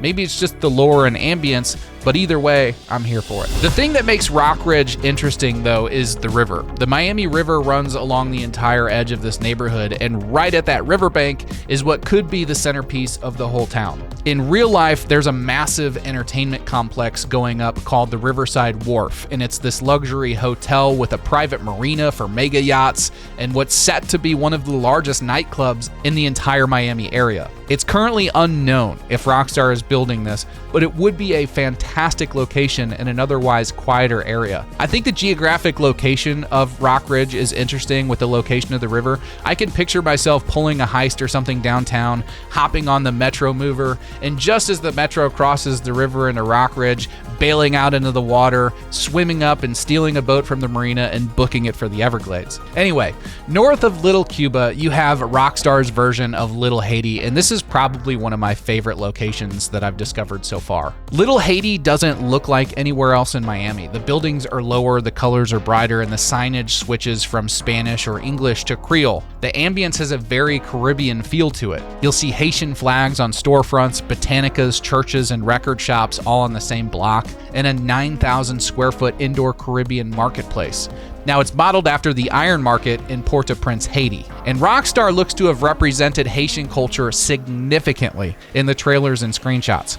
Take this shot, for example. As Jason is passing some kind of police encounter, you can clearly make out some Creole text painted on the walls. For example, this phrase, non memoire à Glamour, and I've probably butchered that, but it translates to in memory and love. The Haitian flag is also painted across the building face. So it's clear that Rockstar has taken the time and resources to make sure that multiple different cultures are represented in Grand Theft Auto 6, which is extremely important for a game based in Miami, Florida. They've literally built their own version of Little Haiti in the actual language with the actual cultural markers all baked into the environment. And this is why we can somewhat safely assume that they'll give other cultures a similar treatment.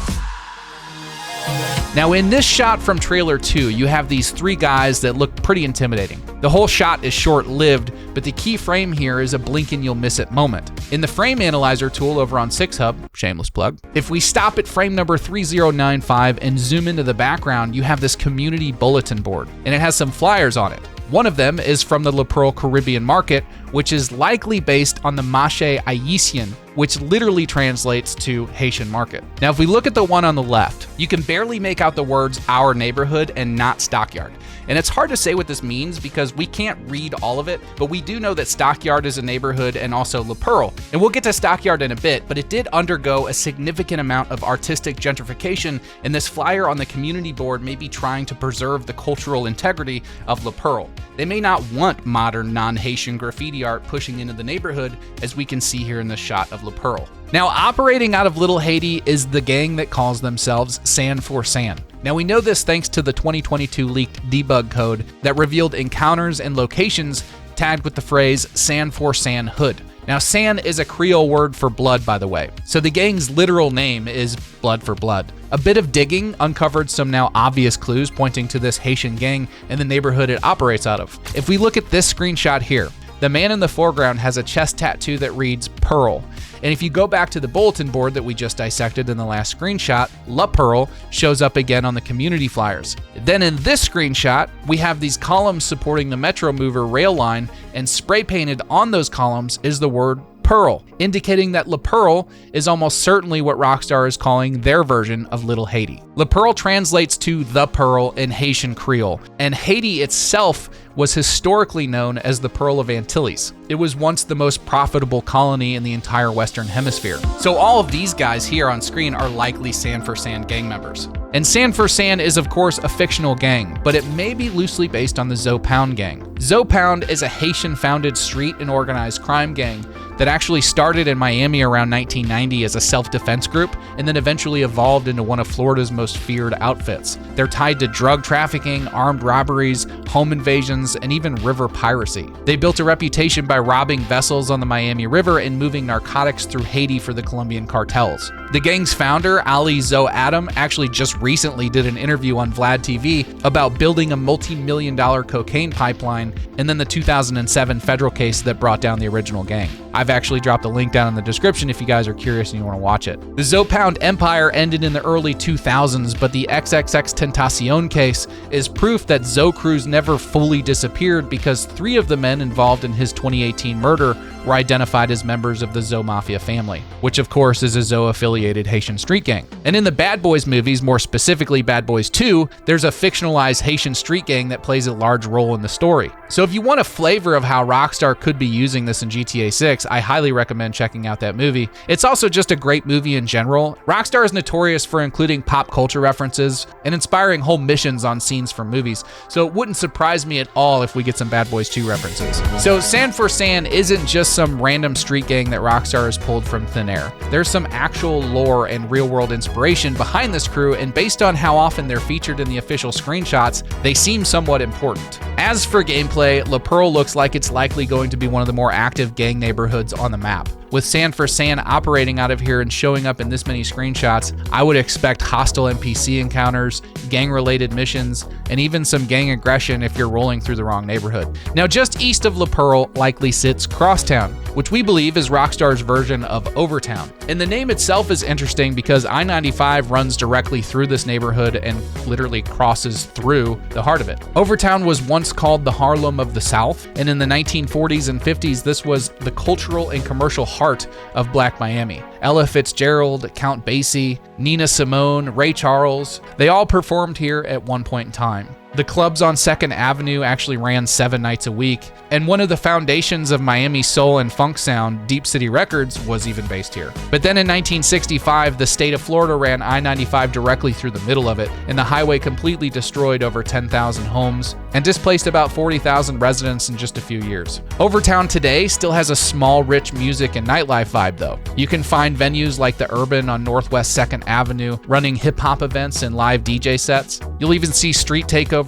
and music videos being shot in the streets, and Rockstar appears to have built their version of that lineage directly into the game. The Jack of Hearts, for example, is Booby Ike's strip club and adult entertainment venue, and likely running out of the same building or one nearby is the Only Raw Records recording studio. And this is where Draquan Priest and the Real Dimes are producing music and likely requesting your help in one way or another. But the Jack of Hearts itself has a very clear real-world inspiration. The King of Diamonds was one of the most famous strip clubs in Miami history and a landmark of the city's hip-hop nightlife scene.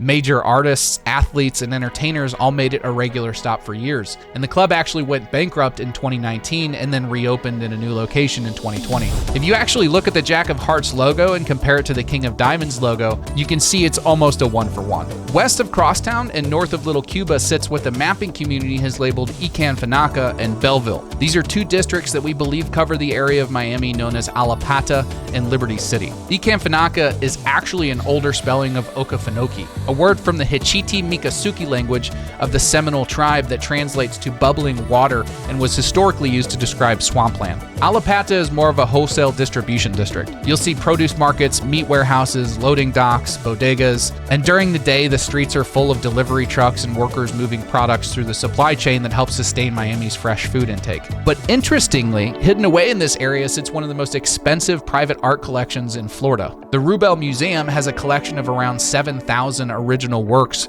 from some of the biggest names in modern and contemporary art. Which is interesting, because there are a lot of art locations in and around Miami, and we know from the debug code that Art Fence is specifically mentioned. It makes me wonder if we'll be regularly stealing and selling artwork similar to the Wagon Fence in Red Dead Redemption 2. Now, Belleville, on the other hand, sits just to the west of Ekanfanaka and is almost certainly Rockstar's version of the area covering Brownsville and what we believe to be Liberty City. Now, I'm not talking about the Liberty City of Grand Theft Auto, I'm talking about the Liberty City of Florida, and it's one of those neighborhoods that's been covered extensively in media, from YouTube documentaries to the 2016 film Moonlight, which was filmed almost entirely on location here and actually won Academy Award for Best Picture. The real Liberty City is where Miami Bass was born. 2 Live Crew, DJ Magic Mike, Uncle Luke, all music that came directly out of the housing projects and corner stores of this neighborhood. And at the center of Liberty Square is one of the first public housing projects built in the American South back in 1937. This is where the infamous Booby Boys operated.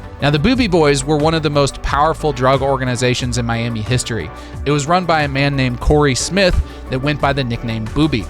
Sound familiar? Now, at their peak, they controlled a significant portion of cocaine and crack distribution in Miami-Dade County and were known for extreme violence against anyone who threatened their empire. The federal case that eventually brought them down was one of the largest drug prosecutions in South Florida history.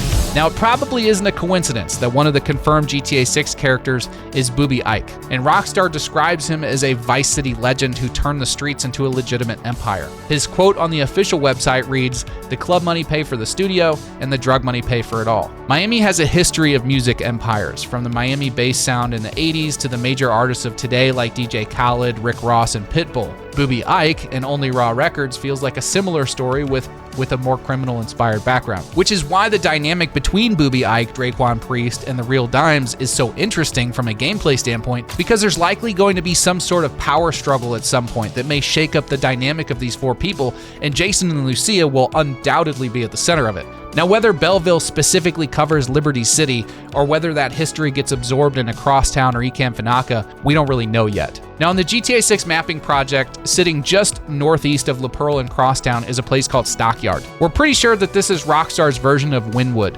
Historically speaking, Vinewood developed as a working-class residential neighborhood and massive warehouse manufacturing district. In the 1920s, it actually established itself as Miami's garment district, which then grew to be one of the largest clothing manufacturing and textile hubs in the entire United States, second only to New York City. The transformation of Vinewood, though, is what's really interesting, because in the early 2000s, artists started moving into these cheap warehouse spaces because the rent was affordable. But then a developer named Tony Goldman invited a group of internationally recognized street artists to paint the warehouse walls, and then the rest just kind of exploded. The murals drew art galleries, the galleries drew restaurants, the restaurants drew money, and then the money drew developers who started buying the very warehouses the artists had been painting. And in about 15 years, Vinewood went from this old, forgotten industrial neighborhood to one of the most photographed districts in the world, thanks to one investor and some cans of spray paint. And we can clearly see that in the screenshots. You can see murals covering most of the visible walls all over these warehouses on both sides of the road. But what you can't entirely make out from this clip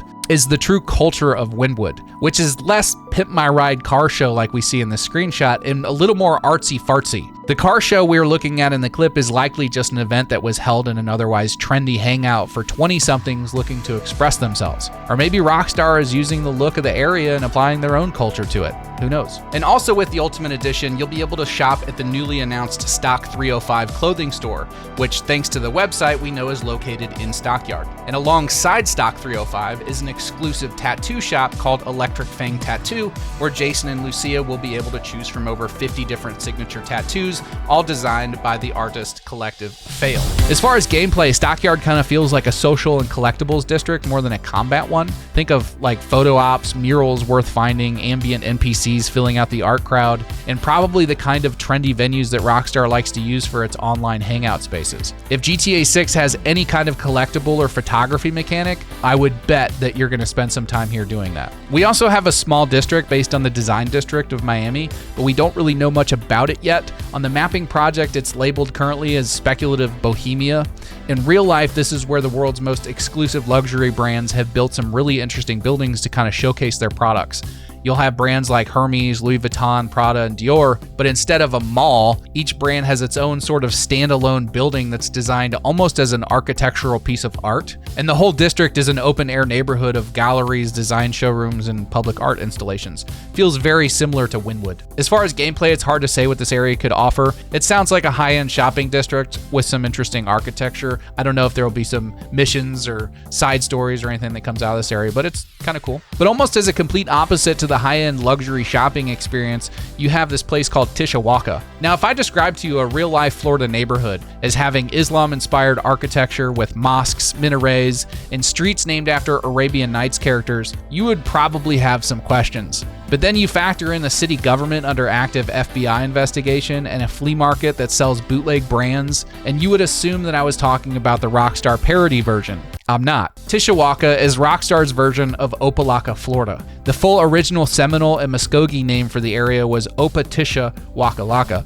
meaning a big island covered with many trees and swamps. Rockstar just dropped the first and last word and kept the middle two. The real Opelika was designed in 1926 by a developer named Glenn Curtis, who was very interested in Arabian culture and decided to build an entire city around that aesthetic. It was once considered an architectural marvel where city officials gave tours and the buildings were a source of civic pride in the area, but eventually the money left, the corruption gained a foothold, and the FBI investigation started. And what's left are the buildings themselves and the stories that go with them. Rockstar's own website confirms their version of this place has a flea market selling bootleg brands, which is a direct reference to the real Opelika Hialeah flea market, and it's actually one of the largest flea markets in the southeastern United States. Here you can find everything from fresh produce to electronics of questionable origin, all under one very large roof. The flea market is the gameplay interest for me. I can see a dense, crowded location packed with vendor NPCs and bootleg shops, which usually means it'll be an interactable spot for buying or selling stolen goods. I expect Tishawaka to be one of those chaotic, high NPC count environments Rockstar builds for their atmosphere and occasional mission. Little Cuba, La Pearl, Crosstown, Ekanfanaka, Belleville, Rockridge, Stockyard, Bohemia, Tishawaka. These are 9 distinct neighborhoods, each with their own identity, their own history, and their own role to play in Vice City. Rockstar has clearly done the homework here, and based on everything we found, I think these places are going to be really lively and full of unique culture, so it feels different every time you go from one neighborhood to the next. And I think that's really exciting and really cool that they're doing that. So we've discussed the beach, the downtown area, and the cultural districts around it, so let's talk about where you can find some super expensive mansions and the wealthy class of Miami. South of this city, the pace slows down a little bit. The glass towers give way to canopied streets, marina views, and some very expensive neighborhoods. This is the older, greener, quieter side of Miami, and it has some of the more interesting properties in the city. What we believe to be named Peacock Bay covers the area of Miami known as Coconut Grove and possibly even Coral Gables. These two neighborhoods share the same general character but have distinct identities. Coconut Grove is actually the oldest continuously inhabited neighborhood in the entirety of Miami. Settlers were living here before the city of Miami was even incorporated in 1896. It kind of grew up as a bohemian artistic community, attracting writers, intellectuals, and Bahamian workers who came here to kind of build early estates along the waterfront. And sitting right on that waterfront is Vizcaya Museum and Gardens. It's a Gilded Age Italian Renaissance palace built in 1916, which has these formal European gardens and a private dock stretching all the way out into Biscayne Bay. It's been used as a filming location in Scarface and Miami Vice and is one of the more recognizable landmarks in all of Miami. But Coconut Grove is also home to a rather interesting hotel. The Mutiny Hotel opened in 1968 on Bayshore Drive, and by the late 1970s had become something much more. Regular guests included drug traffickers, CIA operatives, rock stars, arms dealers, and at least one sitting U.S. senator. The owner ran it as a private club above the hotel floors where anything was available for the right price. The parties here are that of legend and would sometimes run on for days. Now, just west of Coconut Grove sits Coral Gables. It's a planned city built in the 1920s by a developer named George Merrick. The Biltmore Hotel is located here alongside the Venetian Pool, which is actually a public swimming pool carved out of a coral rock quarry.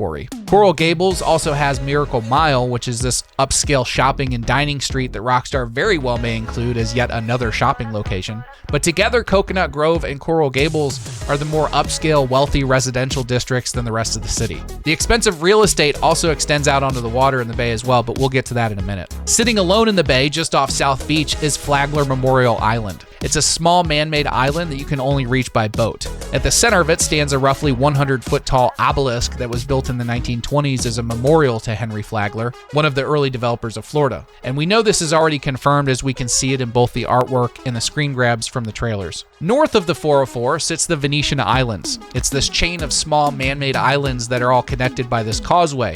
In this first screenshot, we're looking west towards the mainland. It shows low-rise condos with palm trees and private docks. And the night shot is looking east towards the same causeway just from the other direction. Here you have luxury condos before and after the toll booth and expensive yachts tied off at private docks or anchored just offshore. Also north of the 404 sits Indian Creek Island. Now, Indian Creek Island is interesting because it's home to about 80 extremely wealthy and influential people. This place has its own armed patrol boats working around the clock, its own private island police force, and a bridge that the island itself controls. The average home price on this island is just north of $100 million. Jeff Bezos and Mark Zuckerberg both have purchased properties here. Zuckerberg is actually rumored to have spent around $170 million for his residence alone. And it sounds insane, because it is. I mean, Florida is wild. Rockstar really doesn't have to invent any crazy stuff. They just have to recreate it. Now, on the 404 itself sits Watson Island, Star Island, Hibiscus Island, and Palm Island. And these islands range from touristy to real estate investment properties owned by foreign dignitaries and others that don't want the publicity. During the cocaine era, some of those estates were purchased through anonymous shell companies by people like Pablo Escobar. Star Island, though, has more celebrity status. It has about 30 to 35 waterfront mansions on a single looping road, and it's home to people like Gloria Estefan, Diddy, and Shaq. Speaking of Diddy, his Star Island mansion was actually raided by Homeland Security in 2024 as part of a federal human trafficking investigation. Now, I don't know how many friends Diddy still has, and I'm pretty sure he doesn't have any at Rockstar, so seeing a parody of Diddy and his legal woes could make for great entertainment in GTA 6. Maybe just park some black Suburbans outside the Star Island mansion. But even more interestingly, Star Island existed in Grand Theft Auto Vice City, and it was called Starfish Island. Now, this was actually where Tommy Vercetti's mansion was located after he forcefully took it over from Ricardo Diaz, but when Diaz owns the mansion in the early game, it's simply called Diaz's Mansion. But immediately after the mission titled Rub Out with Lance Vance, Tommy assumes ownership and the mansion becomes Vercetti Estate from there on. Now, I'm telling you this because in the recent Vintage Vice City pre-order announcement alongside the Ultimate Edition upgrade, we've gotten 2 nods to Tommy Vercetti. One is a weapon camo that closely resembles Tommy's iconic shirt and comes with the pre-order bonus. The second is for the Ultimate Edition purchasers only, and it includes a his and hers set of Hawk and Little revolvers that, according to the GTA 6 website, are, quote, sourced from the Vercetti estate, unquote. And this is a direct reference to a physical location from Grand Theft Auto Vice City. This is not a confirmation that the Vercetti estate currently sits in the new version of Starfish Island, but I think this could be a little tease from Rockstar that we may actually just get Tommy's mansion after all. It's worth mentioning that Rockstar doesn't typically mix universes like this in the past, but that doesn't really mean they can't start now. It's their game and their rules. Now, south of the 404, the islands are a mixture of both residential properties and wildlife preserve. But the most interesting of these would be Fisher Island. It's actually America's richest zip code, and there's no bridge connecting the island to Miami. You can really only get there by boat. And there's around 800 homes, but the average cost of these homes are about $10 million each. Then on Virginia Key sits a concrete amphitheater built in 1963 called the Miami Marine Stadium. It was designed by a Cuban-born architect named Hilario Candela, and it was made for powerboat racing. Crowds would gather in the stands, boats would gather out in the bay surrounding the floating stage. Elvis even filmed part of his Clambake film here in 1967. But after Hurricane Andrew in 1992, it was abandoned, and it's sat vacant and covered in graffiti ever since. But actually, as of early 2026, the city finally approved a restoration plan. So this iconic ruin might actually be coming back to life. Now, whether Rockstar captures it as the graffiti-covered shell it's been for 30 years, or something closer to its former glory, I guess we'll have to wait and see. Now, before we wrap up this tour of Vice City, there are a couple more locations worth talking about, including one that Rockstar hasn't officially revealed yet. If you look at the map, the southern edge of Vice City doesn't just stop at Peacock Bay and Catalan Key. The real US 1 continues south from Miami, and about 26 miles from downtown, it hits a city called Homestead. Now in GTA 6, that city appears to be called Hamlet, and while Hamlet sits further south and somewhat separated from the main city, Homestead is still very much within Miami-Dade County. The name Hamlet actually showed up in the events list from the leaks in 2022. We didn't exactly know where it was located until Trailer 2 dropped and gave us some clarity. If you actually zoom into the opening shot of Trailer 2, you can barely make out this sign here that says what looks like Hamlet when you're squinting your eyes. But the sign is actually pointing northbound on Highway 1, which in real life takes you right up to Homestead. Now this is really interesting because Homestead is a rather large city compared to something like Clewiston, Florida, which is what they've based Ambrosia on. Clewiston has a population of around 7,500 people. Homestead, on the other hand, has a population of around 87,000 people, more than 10 times the size. Now, population alone doesn't necessarily mean much, but it does have its own NASCAR track, downtown area with landmarks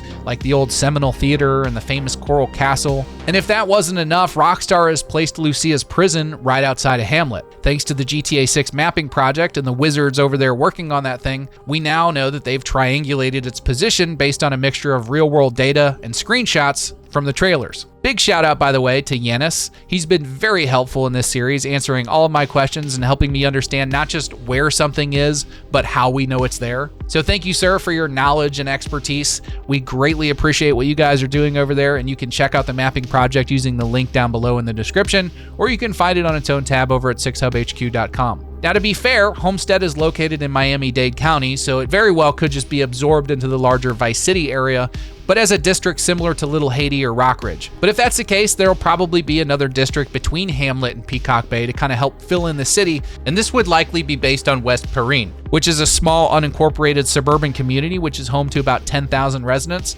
But we have no real evidence that this exists yet. It's purely speculation at this point. But it is worth mentioning that outside of Hamlet, the only other information that we know about South Vice City is the location of a faction that may be called PTT Youngins. There is a mention in the Ultimate Edition of a raidable gang location, and this is what the website says.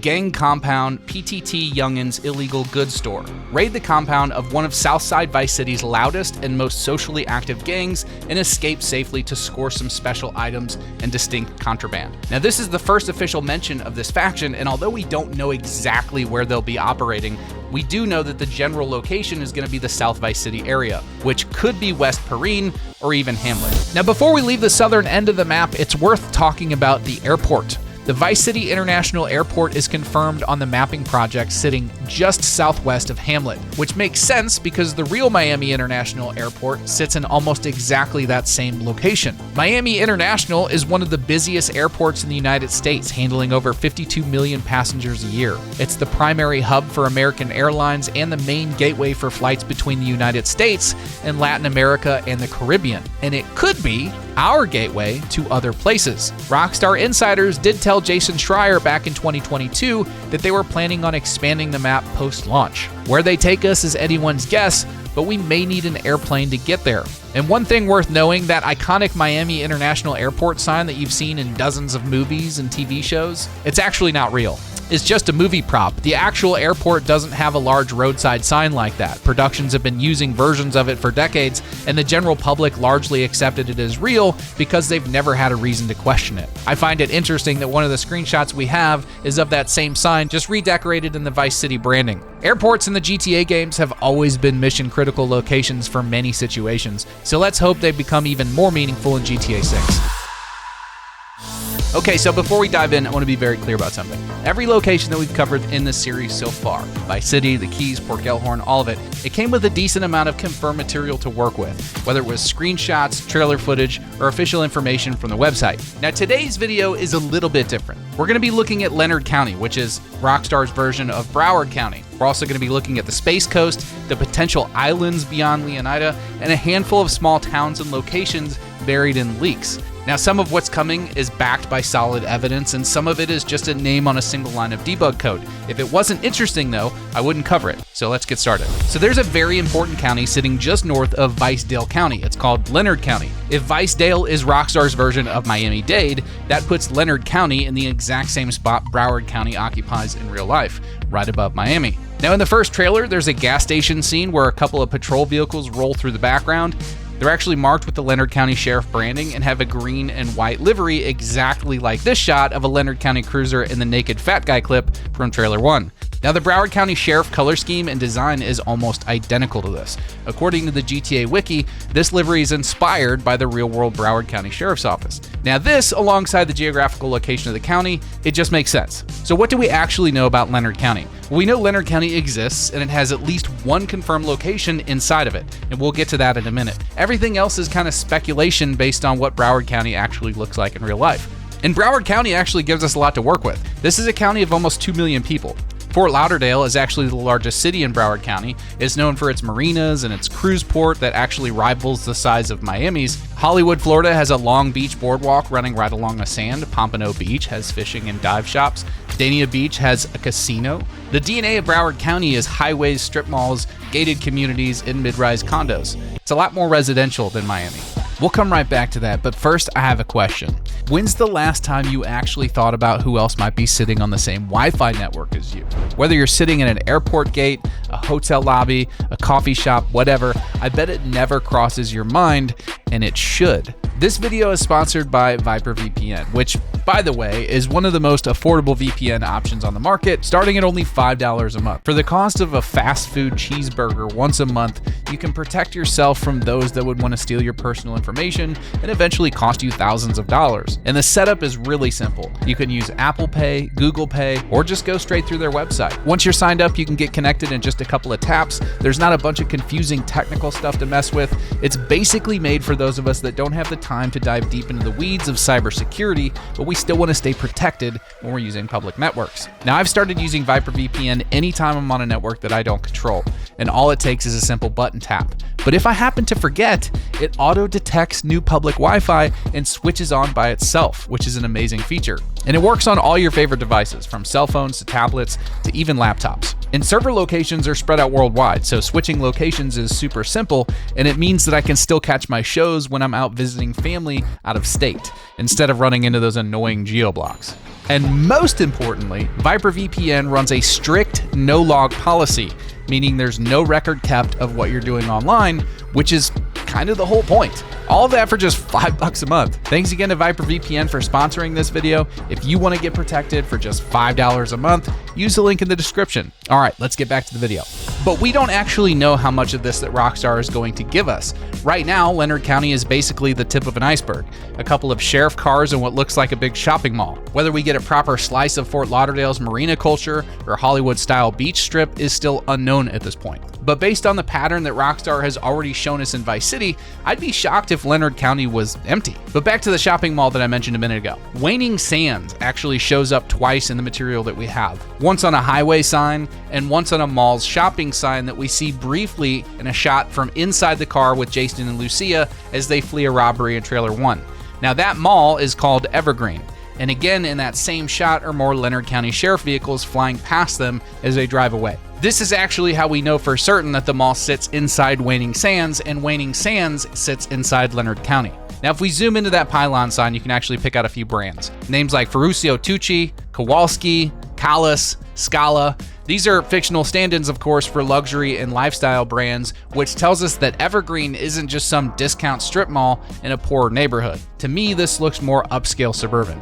And that is very similar based on geographical location and offerings to Sawgrass Mills. Now, Sawgrass Mills is the real-life mall in Sunrise, Florida, and it's actually one of the biggest retail buildings in the country. At over 2 million square feet and built in the shape of an alligator, sitting less than a mile from the Everglades, it draws in millions of visitors every year as one of South Florida's top tourist attractions. It's also right next to the FLA Live Arena, which is home to the Florida Panthers hockey team. So you can see why it would be an appealing location for Rockstar to riff on for GTA 6. Now, it's worth mentioning that Broward County has a real documented beach erosion problem. The Florida Department of Environmental Protection has actually designated stretches of coastline as critically eroded for years now. So the sand is legitimately disappearing. So it looks like Rockstar might be using that environmental fact and turning it into a location name for the game. In addition to the shopping mall, we can also see a water tower that looks very similar to the one in Hollywood, Florida. We can also see a giant gated community that looks very similar to the Montera Community Development District, and even a tall netted facility that could either be Rockstar's version of Cacti Park in West Palm Beach or a spin-off of a place like Topgolf or Drive Shack, which, if you aren't familiar, is a modern entertainment venue that combines a high-tech driving range with a sports bar. One of the most American things I can think of. So what we know is that Waning Sands exists. It has at least one large mall, some kind of sports facility with a huge net around it, a giant gated community, and the Hollywood, Florida water tower. It is increasingly likely that Waning Sands is an upscale suburban residential area that potentially borders the edge of Rockstar's version of Fort Lauderdale and its surrounding areas. Now, buried in the 2022 leaks is a government agency that doesn't show up anywhere in any of the official marketing. It's called SERA, or S-E-R-A. The leak documents and every serious breakdown of them actually agree on what these letters stand for.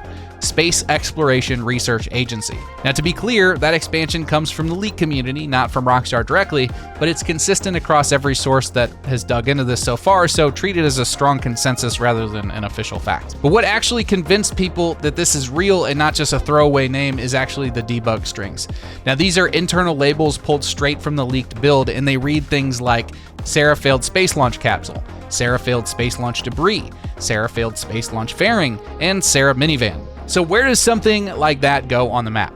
Well, the mapping project actually places Sarah on a coastal or island stretch in the northeastern part of Leonida. And they didn't just put this here haphazardly. That's about where you would expect to see the real Kennedy Space Center, on Merritt Island right next to Cape Canaveral Space Force Station on Florida's actual east coast. Now, if you've ever been there, you know that the real KSC is a strange piece of geography. The Vehicle Assembly Building alone is one of the largest buildings on the planet by volume. Launch Complex 39A and 39B have been active since the Apollo era and are still very much in use today. There's a runway specifically built for spacecraft landings, a mission control building, and a visitor complex that pulls in over 1 million tourists a year, some of whom get bussed in right up next to the actual launch pads. Now, it sits on a barrier island crossed by causeways and surrounded by wetlands, and it is expected that Rockstar will do what Rockstar does and give us a satirical variation of real-world agencies. For example, the FBI is the FIB, the IAA is the CIA, Maze Bank is basically every major American bank all mashed into one building, so Sarah is that same sort of thing, just aimed squarely at NASA, and by extension, the modern private space race. Now, are we going to space? Probably not. I don't think Leonida ends with a moon mission, but the debug strings do tell us something concrete, which is that Rockstar has already built failed launch events into the world. So the more realistic possibilities start with something like a launch heist, maybe sabotaging or stealing something tied to a rocket or infiltrating the factory itself. Or these failed launch events may just happen during random gameplay. You may just see a rocket take off up the coast and then see it blow up and debris scatter into the ocean. Who knows? And then there's the weird stuff. I mean, Rockstar is very well known for its track record with UFOs at Mount Chiliad and Grand Theft Auto 5, or a UFO Easter egg buried in Red Dead Redemption 2. So a space agency sitting on the Florida coast is exactly the kind of place that you might expect to see something like this happening, which, funny enough, ties directly into where we're headed next. Now, Leonida is a large state. It's something like 2 to 2.5 times larger than San Andreas, where Los Santos was in Grand Theft Auto 5. But what is unique about Leonida is that there's a great potential for islands to the east and to the south.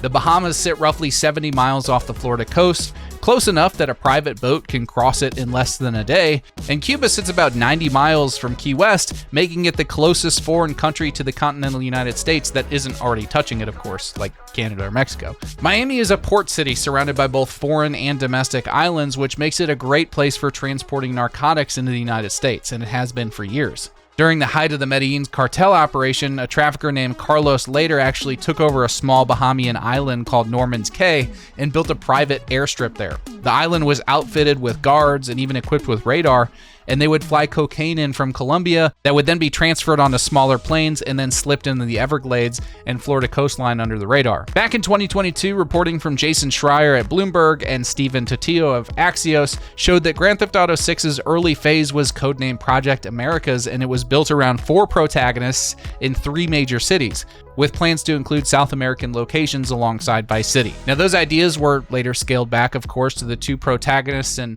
the Vice City-centered version that we know today, but the codename itself tells you the original ambition. This was not supposed to be just a Florida game. It was going to be an Americas game. What we don't fully understand yet, though, is how much of that original scope quietly survived all those cuts. Rockstar goes bigger and more detailed with every game that they put out, which is exactly why breadcrumbs pointing towards Cuba and the Bahamas are worth talking about.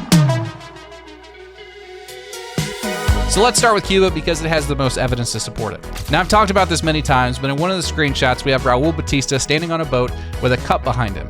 And on that cup is the Cuban flag. Now, Raul is described by Rockstar as a seasoned bank robber, and Batista is a common Cuban surname. You can definitely chalk this up to nothing more than just world building and set dressing. Raul is likely of Cuban descent. There's a little Cuba district in Vice City that will likely have Cuban flags everywhere, so seeing one on a boat doesn't mean much on its own. But add in the leaker Tyler McVicker, who has a pretty credible track record in the gaming industry, and things become a little bit more convoluted. Now, Tyler has stated that a part of Cuba will be a playable area in Grand Theft Auto 6, and that there are at least 3 islands outside of Leonida, one heavily inspired by the Bahamas.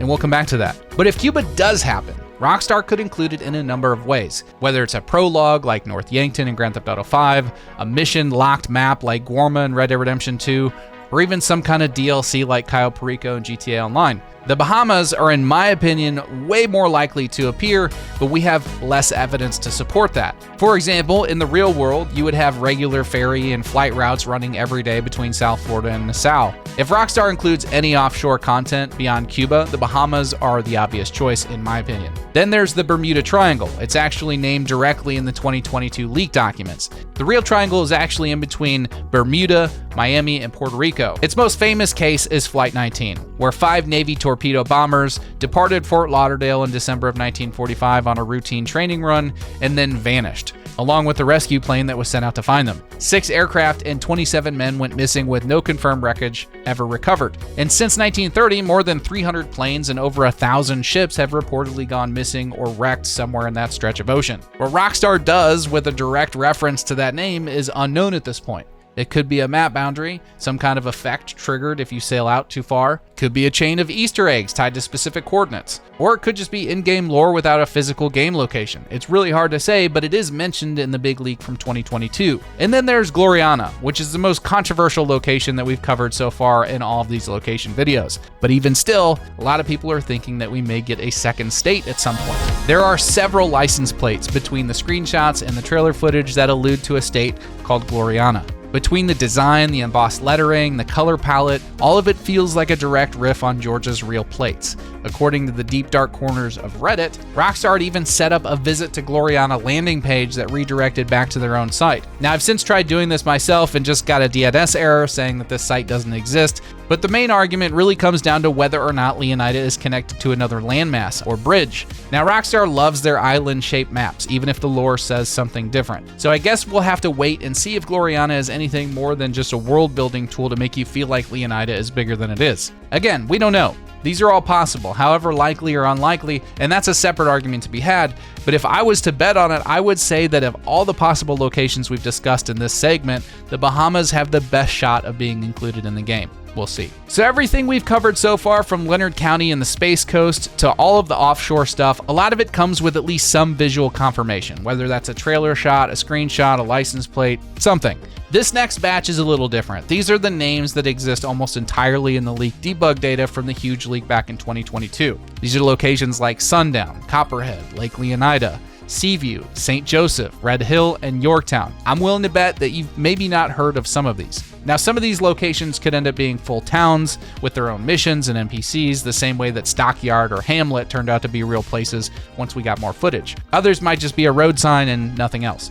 But collectively, it would be locations like these that make Leonida feel more like an actual state instead of just a large city with empty space around it. So let's go through them one at a time. Starting off with Sundown, and it's actually listed as a town in the leak, and it comes with the code Sundown Beach, Sundown Tarmac 1, Sundown Tarmac 2, and Sundown Tarmac 3. Now this could all be a riff on Sunrise, Florida. Sunrise was built back in 1960 as Sunset Village, and the retirees who bought in there actually complained that Sunset sounded too final. So the developer renamed it to Sunrise so the old folks living there didn't feel like they were moving there to die. Rockstar very well may have just reverted back to the original-ish name, and it's also worth mentioning that Sunrise is home to Sawgrass Mills, which we've already covered with the Waning Sands bit. My point being that if Rockstar is giving us another large city just north of Miami, similar to Fort Lauderdale, a district named Sundown would fit perfectly. But it's the tarmac that throws me off. Now, I suppose depending on who named this specific debug code and where they are located in the world, it could be anything from a racetrack to a runway or even just a parking lot.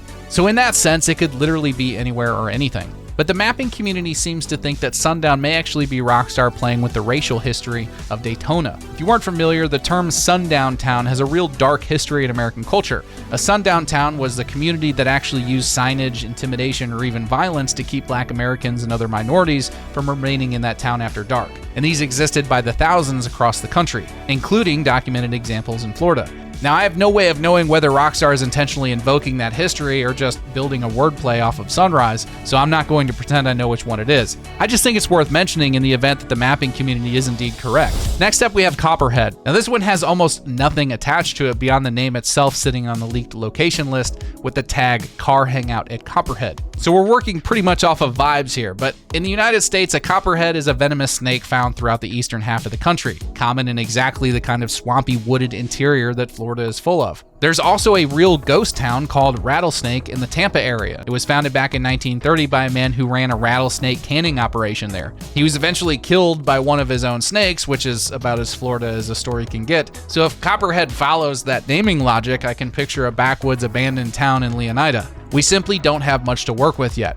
Hell, it could be a bar in the middle of nowhere named Copperhead for all we know. Now, before about 2 weeks ago, we were almost 100% certain that the large inland lake was called Lake Leonida. It just made sense. But now we're a bit confused, and I'll tell you why. The Ultimate Edition information on the website describes a shop called One-Eyed Willie's as being located in Lake Leonida. Now, it's a little ambiguous whether that means the town or just the general area around the lake, but it's the closest thing we have to a confirmation that Lake Leonida is maybe more than just the lake itself. Unless, of course, this is a floating mechanic shop. But the most obvious real-world comparison would be Okeechobee, not the lake, but the town. The town of Okeechobee itself sits on the north shore, and it's a completely different flavor from that of Ambrosia to the south. Okeechobee is more into cattle ranching, rodeo culture, dry prairie parks, and even fishing camps. If Lake Leonida, the town, is meant to be Rockstar's version of that northern shore town of Okeechobee, it gives us a rural opposite to that Ambrosia corporate sugar town on the opposite side of the same lake. Now, where it gets weird is the obvious naming issues that we run into. Leonida is the name of the state.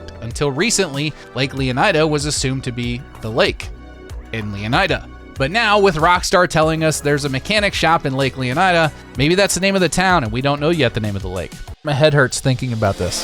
Seaview is actually the thinnest entry on this list. Self-injury Seaview is literally all we got. So good luck with that one. It could be a marina neighborhood tucked into the Vice City area. It could be a small standalone coastal town further up the map. We have no idea. But it sounds coastal, and someone hurt themselves there. St. Joseph doesn't give us much more to work with. The leak data actually includes a tag referencing St. Joseph Marina water, which at minimum tells us that this is a waterfront location, something with a dock or a marina attached to it. The real-world namesake here, though, has one of the wildest stories in Florida history. The original city of St. Joseph was actually founded in 1835 on the Gulf Coast, and by 1837 it had grown to around 12,000 people, making it at the time the most populated city in the entire Florida territory. It hosted Florida's first constitutional convention, and then in the span of about 6 years, it was completely wiped out. I'm talking Sodom and Gomorrah levels of wiped out here. In 1841, a yellow fever epidemic actually tore through the entire population.